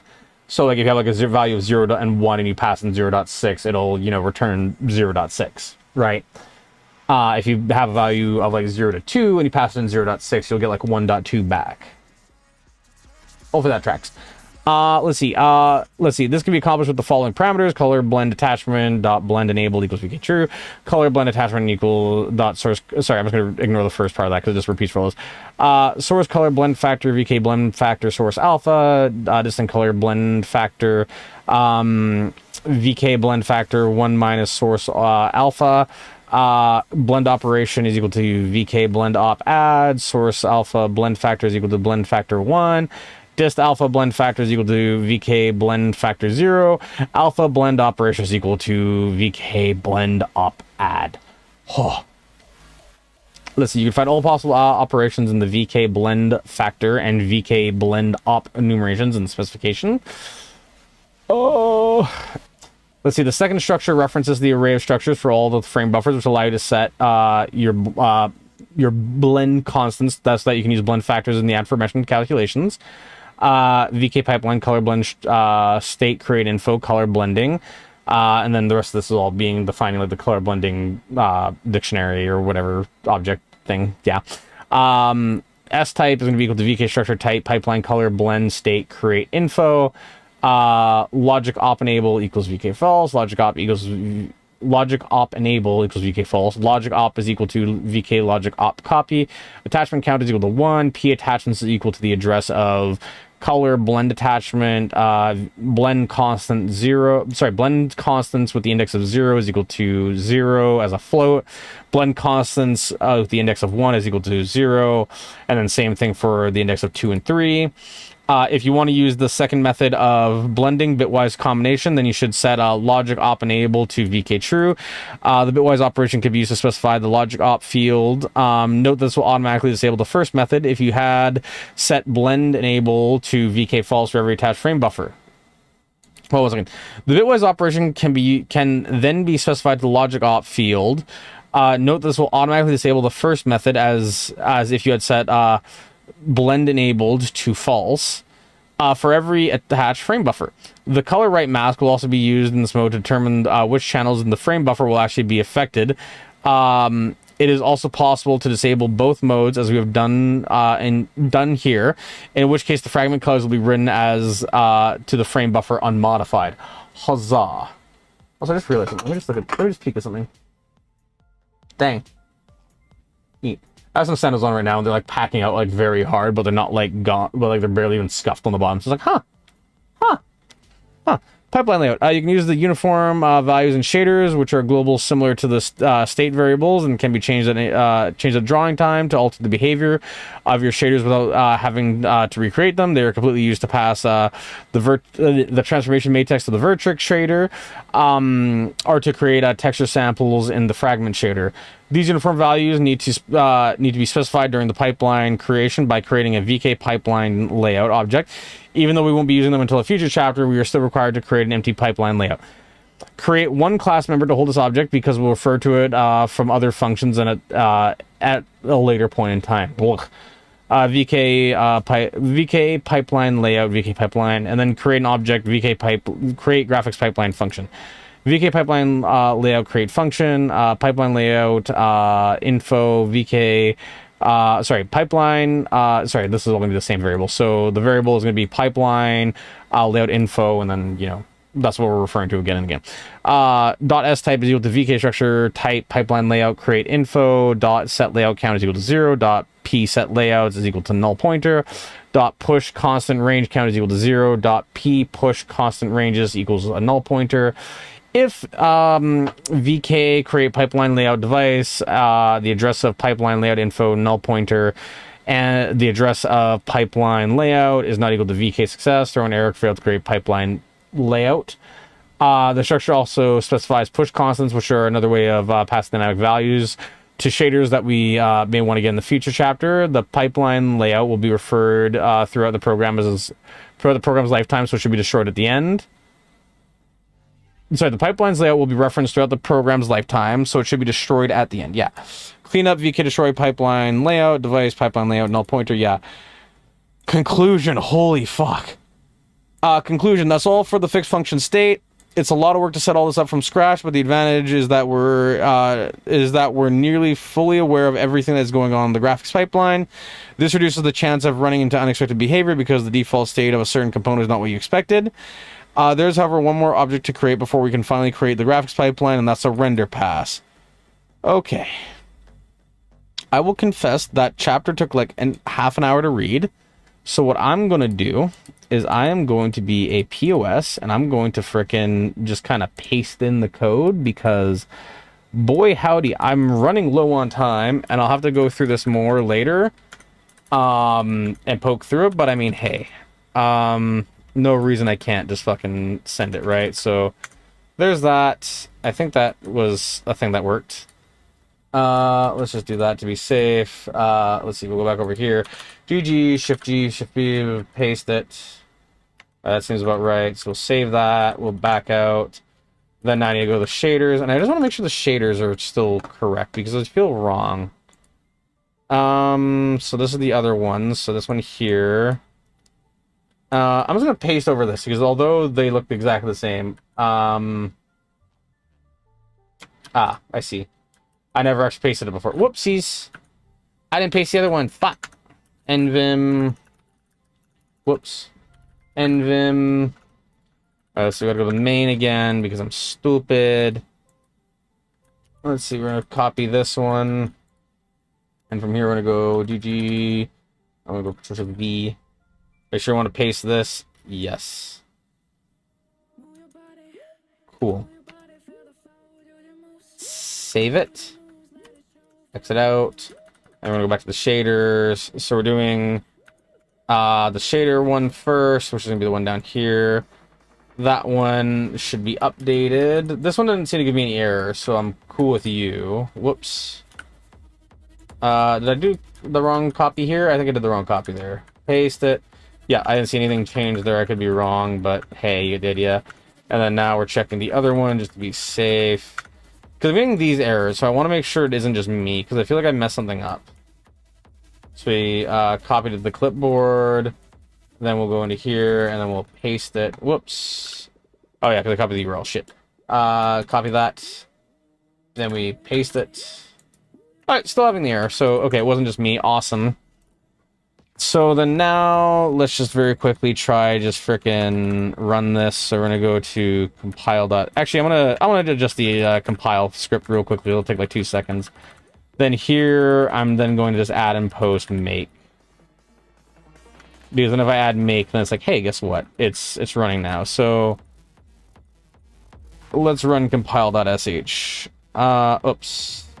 cd/test.hello triangle. Volp, can I get dynamite and matchstick? Kaboom. Yes, you may. You may. Go nuts. Go crazy. It'll save me from the Vulkan pain that I have to deal with. What? Why didn't I? What?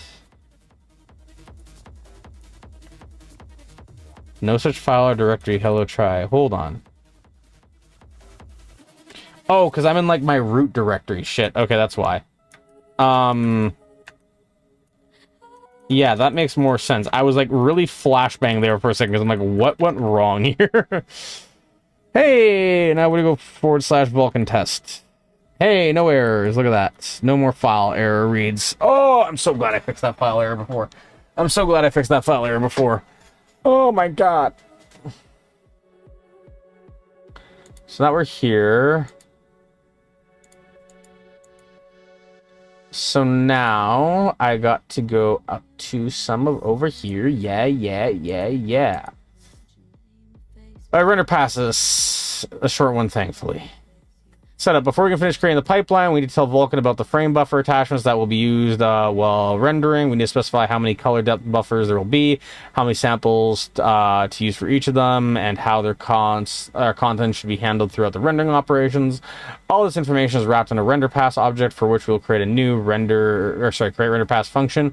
Call this function from init Vulkan before create graphics pipeline. Yeah, okay, so let's go back into NVim. Huzzah. Init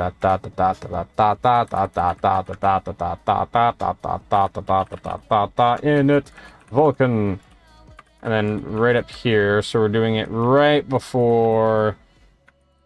What is it going to be called? It's going to be right before create graphics pipeline. Let's see.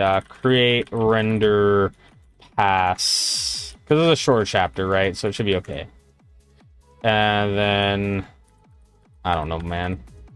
I'll have to do create render pass here, so it's all close. I spelled create render pass wrong. Create, whoopsies, EATE, render pass. I should make that a void, because it'd be very silly if I didn't.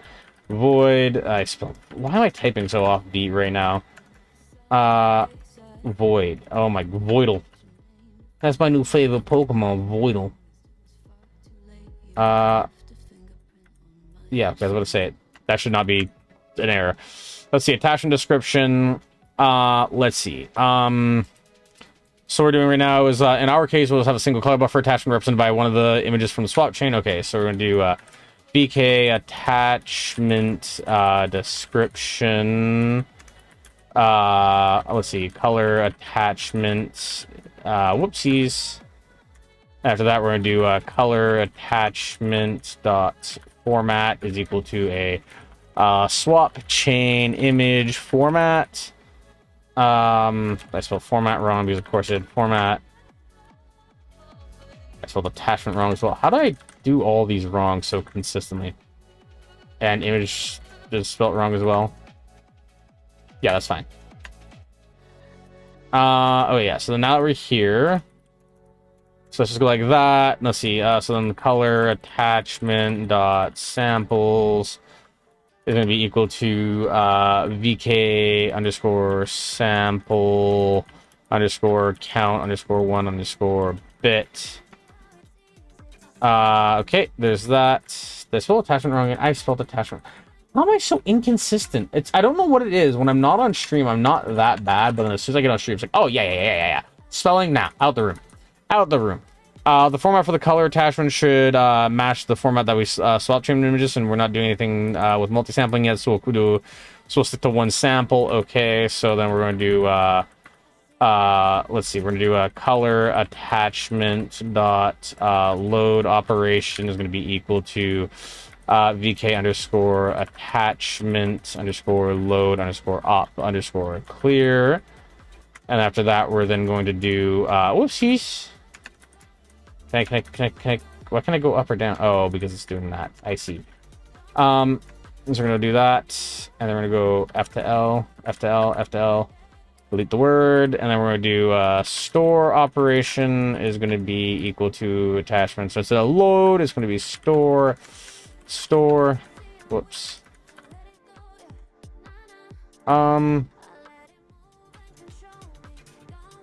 VK attachment store up.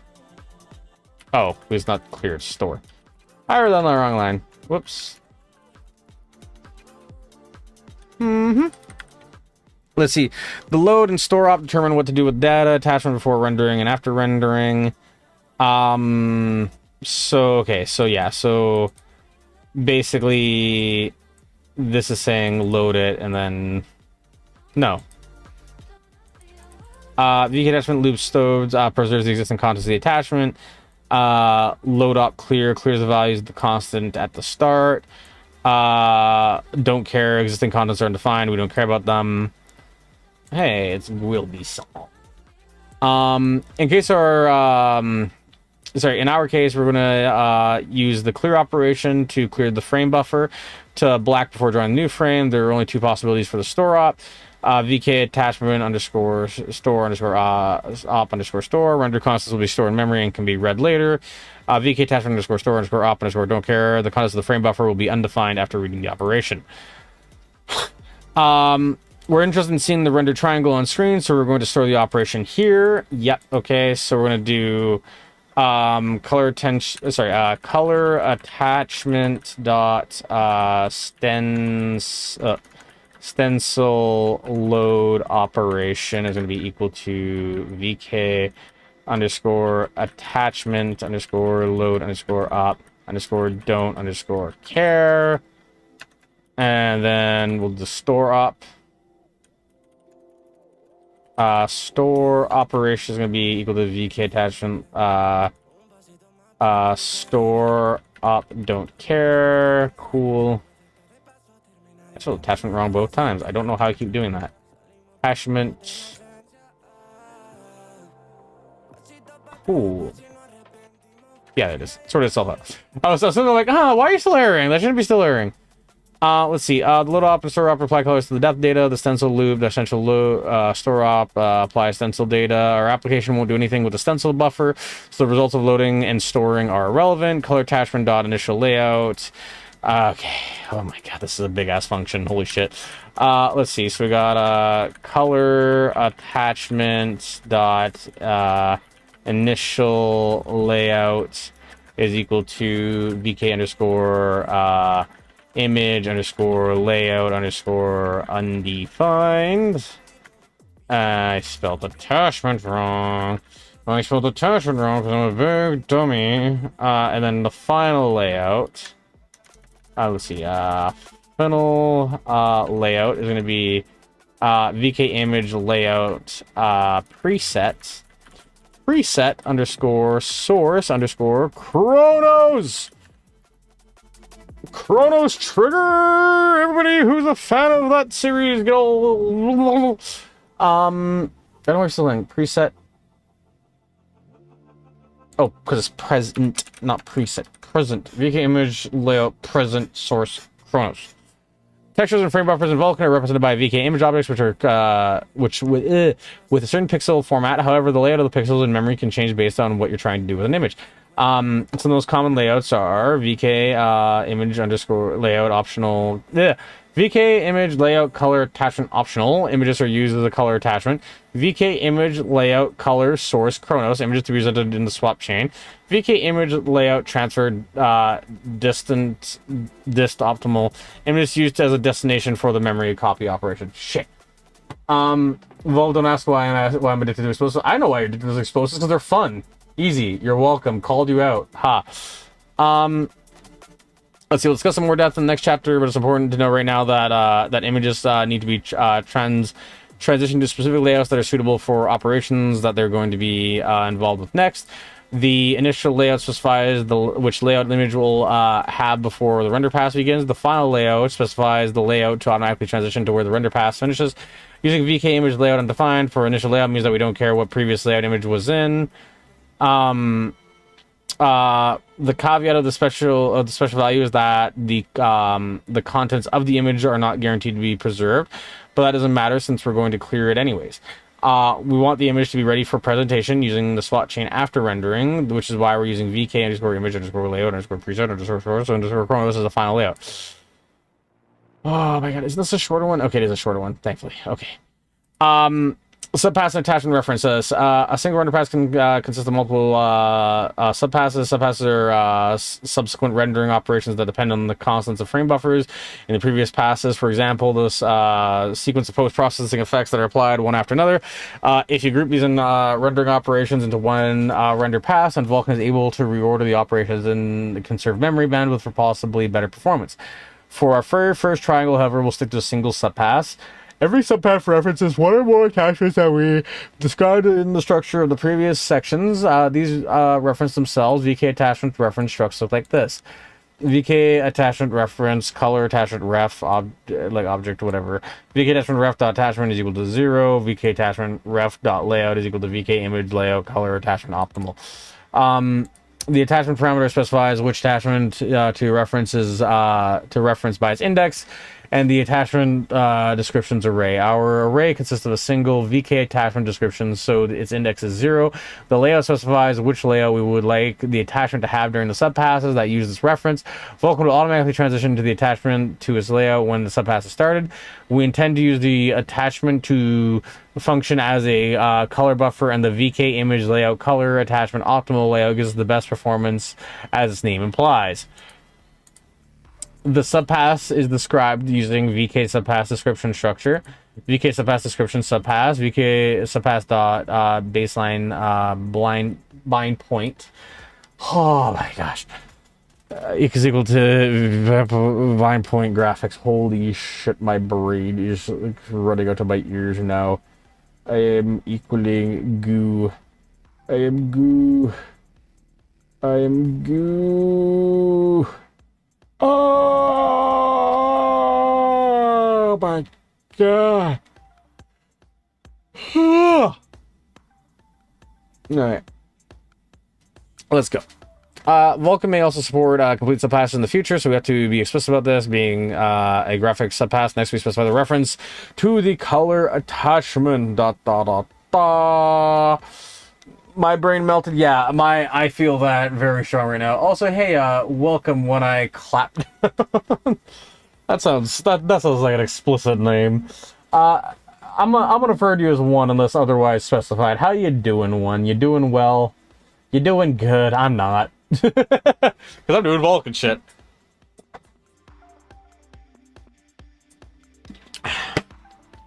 Whoa! Or like what's the PewDiePie noise? Wow! Oh my god! That's crazy! Okay, I gotta stop that. I got to fix my brain. Okay. Vulkan will also support complete subpass in the future, so we have to be explicit about this being a graphic subpass. Next, we'll specify the reference in reference to the color attachment. Subpass equals color attachment count 1. Subpass dot color attachments equals address of the color attachment ref. Oh.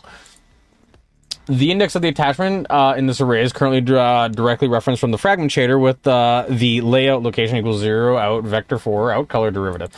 The following other types of attachments can be referenced by the subpass: p input attachments that are read from a shader; P resolve attachments, attachments that are used for multi-sampling, color attachments, P depth stencil attachment, attachment for the depth and stencil data, P preserve attachments, attachments that are not used by the subpass but for which the data must be preserved, render pass. Now that the attachment and its basic subpass referencings have been described, we can now create render pass itself. Create a new class member variable to hold the VK render pass object right above the pipeline layout variable.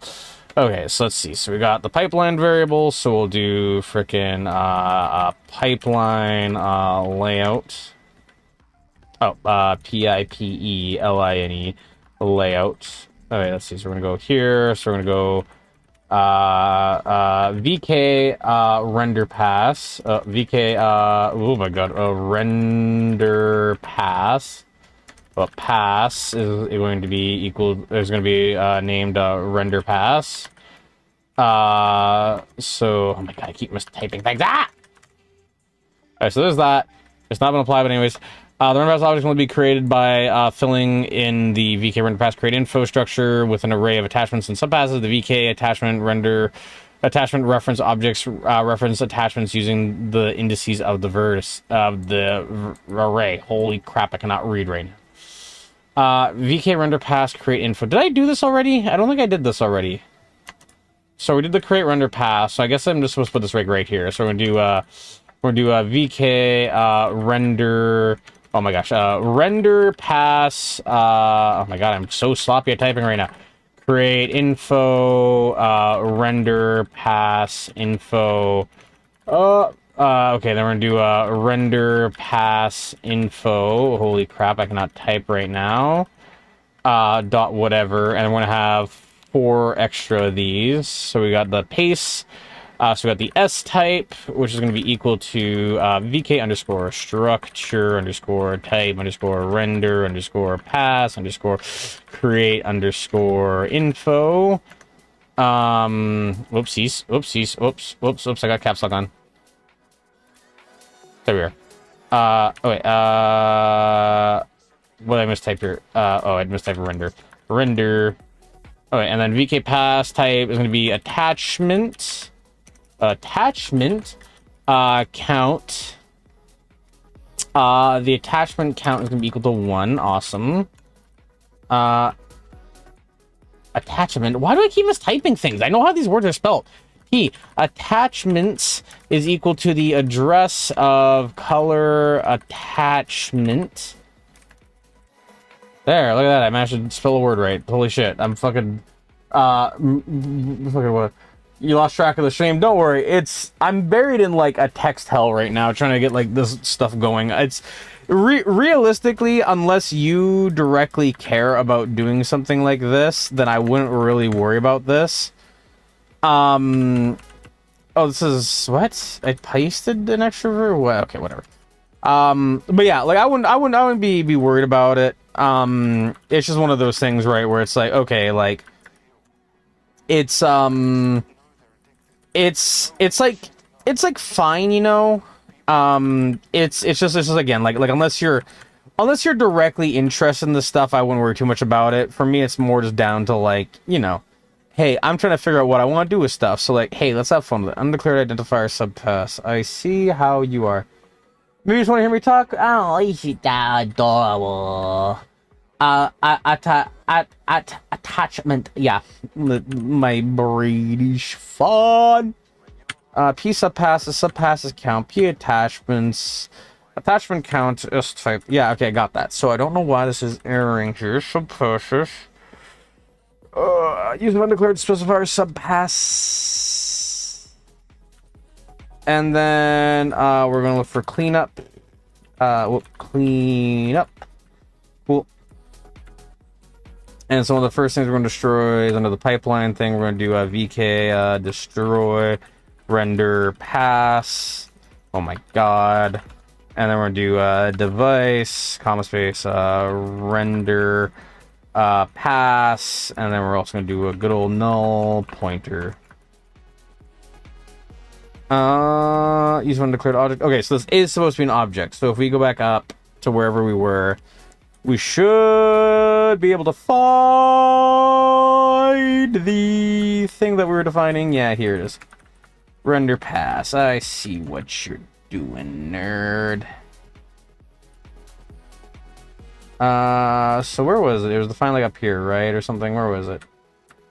It was like, frick, what was it defined as initially? What was defined? You know what? I don't want to spend a whole year in this. Control A, copy U, GG should be, GG should be, paste it in there. Yep. Send it. Let's just make sure this compiles. Compile.sh. Hey, look at that! I'm a coding wizard. Let's see. Oh, also XYZ by deadmau5 is like a dope song if you enjoy like kind of like progressive housey stuff. It's really good. I feel like I wasn't here before.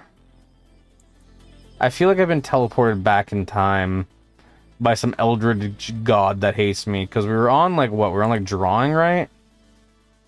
No, we were on presentation. No, what, we're on drawings.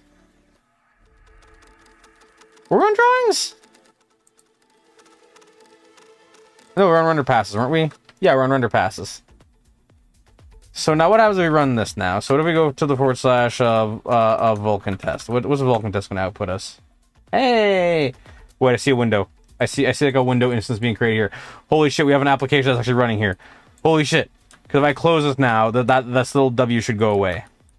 Oh, it does. It does. We're close. We're getting there. We're inching closer. Oh. We're getting close. Conclusion, we're going to combine all the structural objects from the previous chapters to create a graphics pipeline. Here are the types of objects that we now have as a quick recap. Shader stages. The stages modules define functionality of the programmable stages of the graphics pipeline. Fixed function state, all the structures that define the fixed function stages of the pipeline, like input assembly, rasterizer, viewport, and color blending. Pipeline layout, the uniform push values referenced by the shader that can be updated at draw time. Render path, the attachments referenced by the pipeline stages and their usage. All the combined, fully define. All these stages can be fully define the full. Oh my god, I cannot fucking speak. Holy shit. All of these stages can be combined to define the All these stages can be combined to fully define the functionality of the graphics pipeline. So we actually now had the beginning to fill in the beginning of VK graphics pipeline create info structure at the end of the graphics create module function. But before the calls to VK destroy shader module because they're still being used during the creation. You have returned. Welcome back, Joshua. You managed to go from not even on the leaderboard to second to first in 3 messages. Good fucking job. Oh my god. Oh my god, I want some more XYZ. Give me more XYZ. I want amazing. By the way, I'm like bored as shit, but I'm still watching the show. Yeah, I apologize. I mean, hey, good news is that this is the last chapter and it's a short one, so by the end of this, we should have, we should be able to have a celebration moment, and then I don't think I'm gonna do any more Vulkan streams unless I'm doing, like, actual game development stuff. So, yay, I think, maybe? Let's see. So, lol, perfect. Perfect time just saved me from becoming #1 from saving return. Yeah. Let's see. Create graphics pipeline. Whoop. Let's see. We're gonna go create. Whoop. Create. Let's see. I want to go GF. GD. Okay. Create graphics pipeline. Okay, cool. So here we are. So then we got all this shit. Oh my god, that's so much. That's so much. Oh my god. Pipeline layout info, pipeline info. There's no pipeline info here, right? Pipeline info, right? Yeah, no, it's just pipeline. Pipeline, okay. Next. Alright, so we got this one here. Create structs. So then we got p vertex input scale, input vertex info. Stage count 2, so that's the amount of like iframes you have or whatever, like render frames, whatever, right? This looks like you're hacking into a mainframe. Not quite. If you want to, if you stick around for a little bit, you'll see what we're trying to do. But the long story short is the whole hack into the mainframe is funny because if you think of like an old mainframe, and I do mean like an old mainframe, right? And I do mean old main. mainframe. Like, one second. Old mainframe. Like, old stuff like this, where you'd actually have to, like, manually, like, input stuff, like, switches and, like, paper, funnily enough. This was, like, actually something that, like, people would have to do. So what I'm doing right now is I'm trying to do graphics rendering. So, like, you know, it's like, hey, how do you tell a GPU to do things? This is that. This is me trying to talk to the GPU. This is me trying to talk to, like, the thing that, like, companies charge way too much money for right now because of AI. Let's see. So that's what's trying to go on here. Let's see. P viewport state is equal to the address of the viewport state. P rasterizer state is equal to the rasterizer state. Multi-sample state is equal to the address of multi-sampling state. P stencil stare is equal to null pointer. P color balance state is equal to color balance blending. Oh, also I'm doing Sonic tomorrow, Sonic 06, so that's gonna be fun. Shadows thing. P dynamic state is equal to the address of dynamic state. We're referencing all the structures describing the fixed function stage. Pipeline info dot layout is equal to pipeline layout. Oh, nice, yeah. so I'm basically just throwing that out there. So it's like, hey, guess what? This isn't going to be like an every stream type thing. Let's see. After that comes the pipeline layout, which is a Vulkan handle rather than the struct pointer. Pipeline info dot render pass equal to render pass. Pipeline info is dot subpass equal to 0. And finally, we have a reference to the render pass and the index of the subpass where this graphics pipeline will be used. It is also possible to use other render passes with this pipeline instead of the specific instance, but they have to be compatible with render pass. The requirements for the compatibility are described here, but we won't be using that for that feature in this tutorial.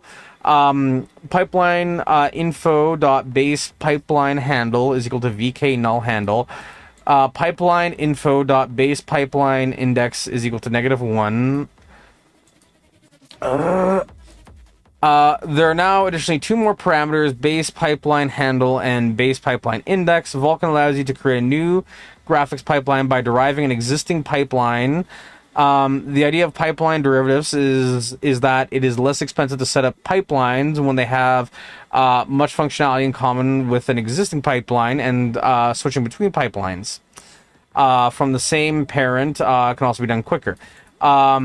You can either specify the handle of an existing pipeline with base pipeline handle, or reference another pipeline as it is about to be created by the index with base pipeline index.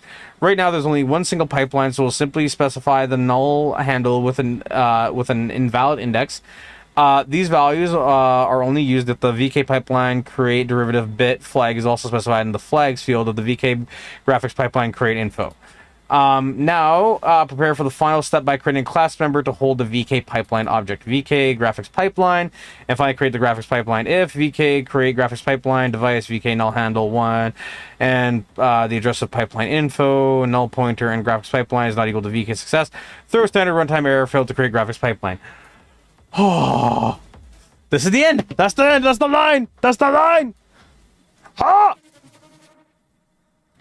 The VK create graphics pipeline functionality is actually has more parameters than the usual object creation functions in Vulkan. It is designed to make multiple VK graphics pipeline create info objects and create multiple VK pipeline objects in a single call. The second parameter, for which is we passed the VK null handle argument, references an optional VK pipeline cache object. A pipeline cache can be used to store and reuse data relevant to the pipeline creation across multiple calls to the VK create graphics pipelines, and even across program executions if the cache is stored into a file. This makes it possible to significantly speed up pipeline creation at a later time. We'll get into this in the pipeline cache chapter. The graphics pipeline is required for all common drawing operations, so it should also only be destroyed at the end of the program. Void, cleanup, destroy pipeline, destroy pipeline. Okay, now run your program to confirm that all this hard work has resulted in the successful pipeline creation. We're already getting quite close to seeing something pop up on screen. In the next couple of chapters, we'll see the actual frame buffers from the swap chain images and prepare drawing commands. Oh no, I thought we were going to see it this stream. I thought we were going to see it this stream. Ah! Yes, paste it. I don't care. Send it. Okay, quit it. And then if we go to compile.sh, oh, that's a lot of errors. That's a lot of errors. Ooh, that's a lot of errors. Ooh, that's a lot of errors. Why is there so many errors? Why is there so many errors? What happened there? Hold on. Yeah, that seems very odd. Let's try this again. Whoops. Control-Shift-V? Yeah. Oh, there's... Oh, no, it seems to be sorting itself out. I don't know, maybe it's like a cache thing that, like, caused it to freak out. Okay. Now what happens if we get Vulcan test? Alright, so... Holy shit. I think we made progress. It's hard to tell. Okay, so it said that the next chapters are going to be where we actually have, like, progress. So what are those chapters? So we're done with the coding for now. I'm gonna be doing Sonic 06 like tomorrow. Somehow that's exciting now by comparison. So how many more do we have? Oh, God. Oh, I know, we're on drawing. No, we're on graphics path. We're on graphics pipeline basics. So we have drawing. How big is drawing? How big is drawing? So we got the frame buffers. We got the command buffers. Wait. If we go to the bottom of frame buffers, does it have the thing? Now we're at the milestone. We're in the next chapter. We're going to write our first actual drawing commands. Okay. I want to see how far I gotta go to see the actual fucking triangle. How far do I gotta go? Oh, this is a big boy.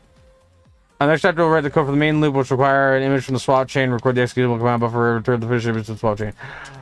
Oh, rendering and presentation. 3 more chapters. Is this gonna be where it actually says? Okay. Okay, there was a teaser of the triangle we were trying to get to. So I'll pause it on frame buffers. So we're ending on drawing. Drawing is where we're at. We're at the frame buffer side. Okay. Okay. I'm stopping here. I'm fucking done, man. It's fucking cooked. Oh my god. We made it through a chunk, okay? We made it through. God. God, that sucked. God, why is every stream I do suck lately? Why isn't there a stream where by the end of it I'm like, oh, that was fun and easy and great. Oh boy, I had a great time. Okay. Holy shite. So, I've reached the end. We have concluded the stream. Thank you everybody so much for watching. I am so sorry this was a painful stream. I was really hoping to see a triangle this stream. I don't know why I thought this would be a lot shorter. I thought this would be a lot shorter. I thought this would be a lot funner. Y'all know, like, the Dunning-Kruger graph thing? That isn't actually the Dunning-Kruger graph, but it's a Dunning-Kruger graph where it's like, you know, it's like a roller coaster where it's like, hey, here's Mount Stupid, and then it's like that, right? Where it's like, this is like your perceived knowledge, and like this is your actual knowledge, or something like that, right? It's like, I felt like I was sitting up here before, and then now it's just like, warp, and I have just enough momentum to kick me like right here. This is where I think I'm sitting now.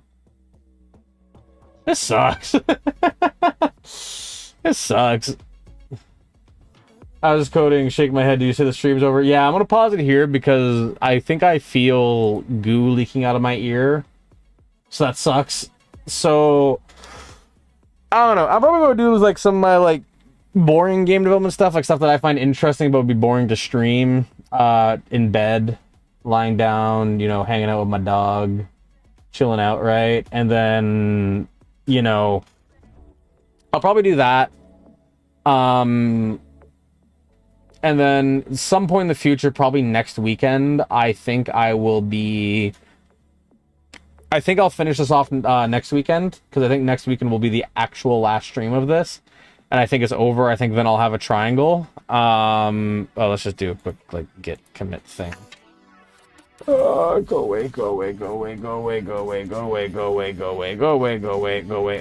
Git, sure, all that. Yeah, go, bam, send it. I gotta enter my password, If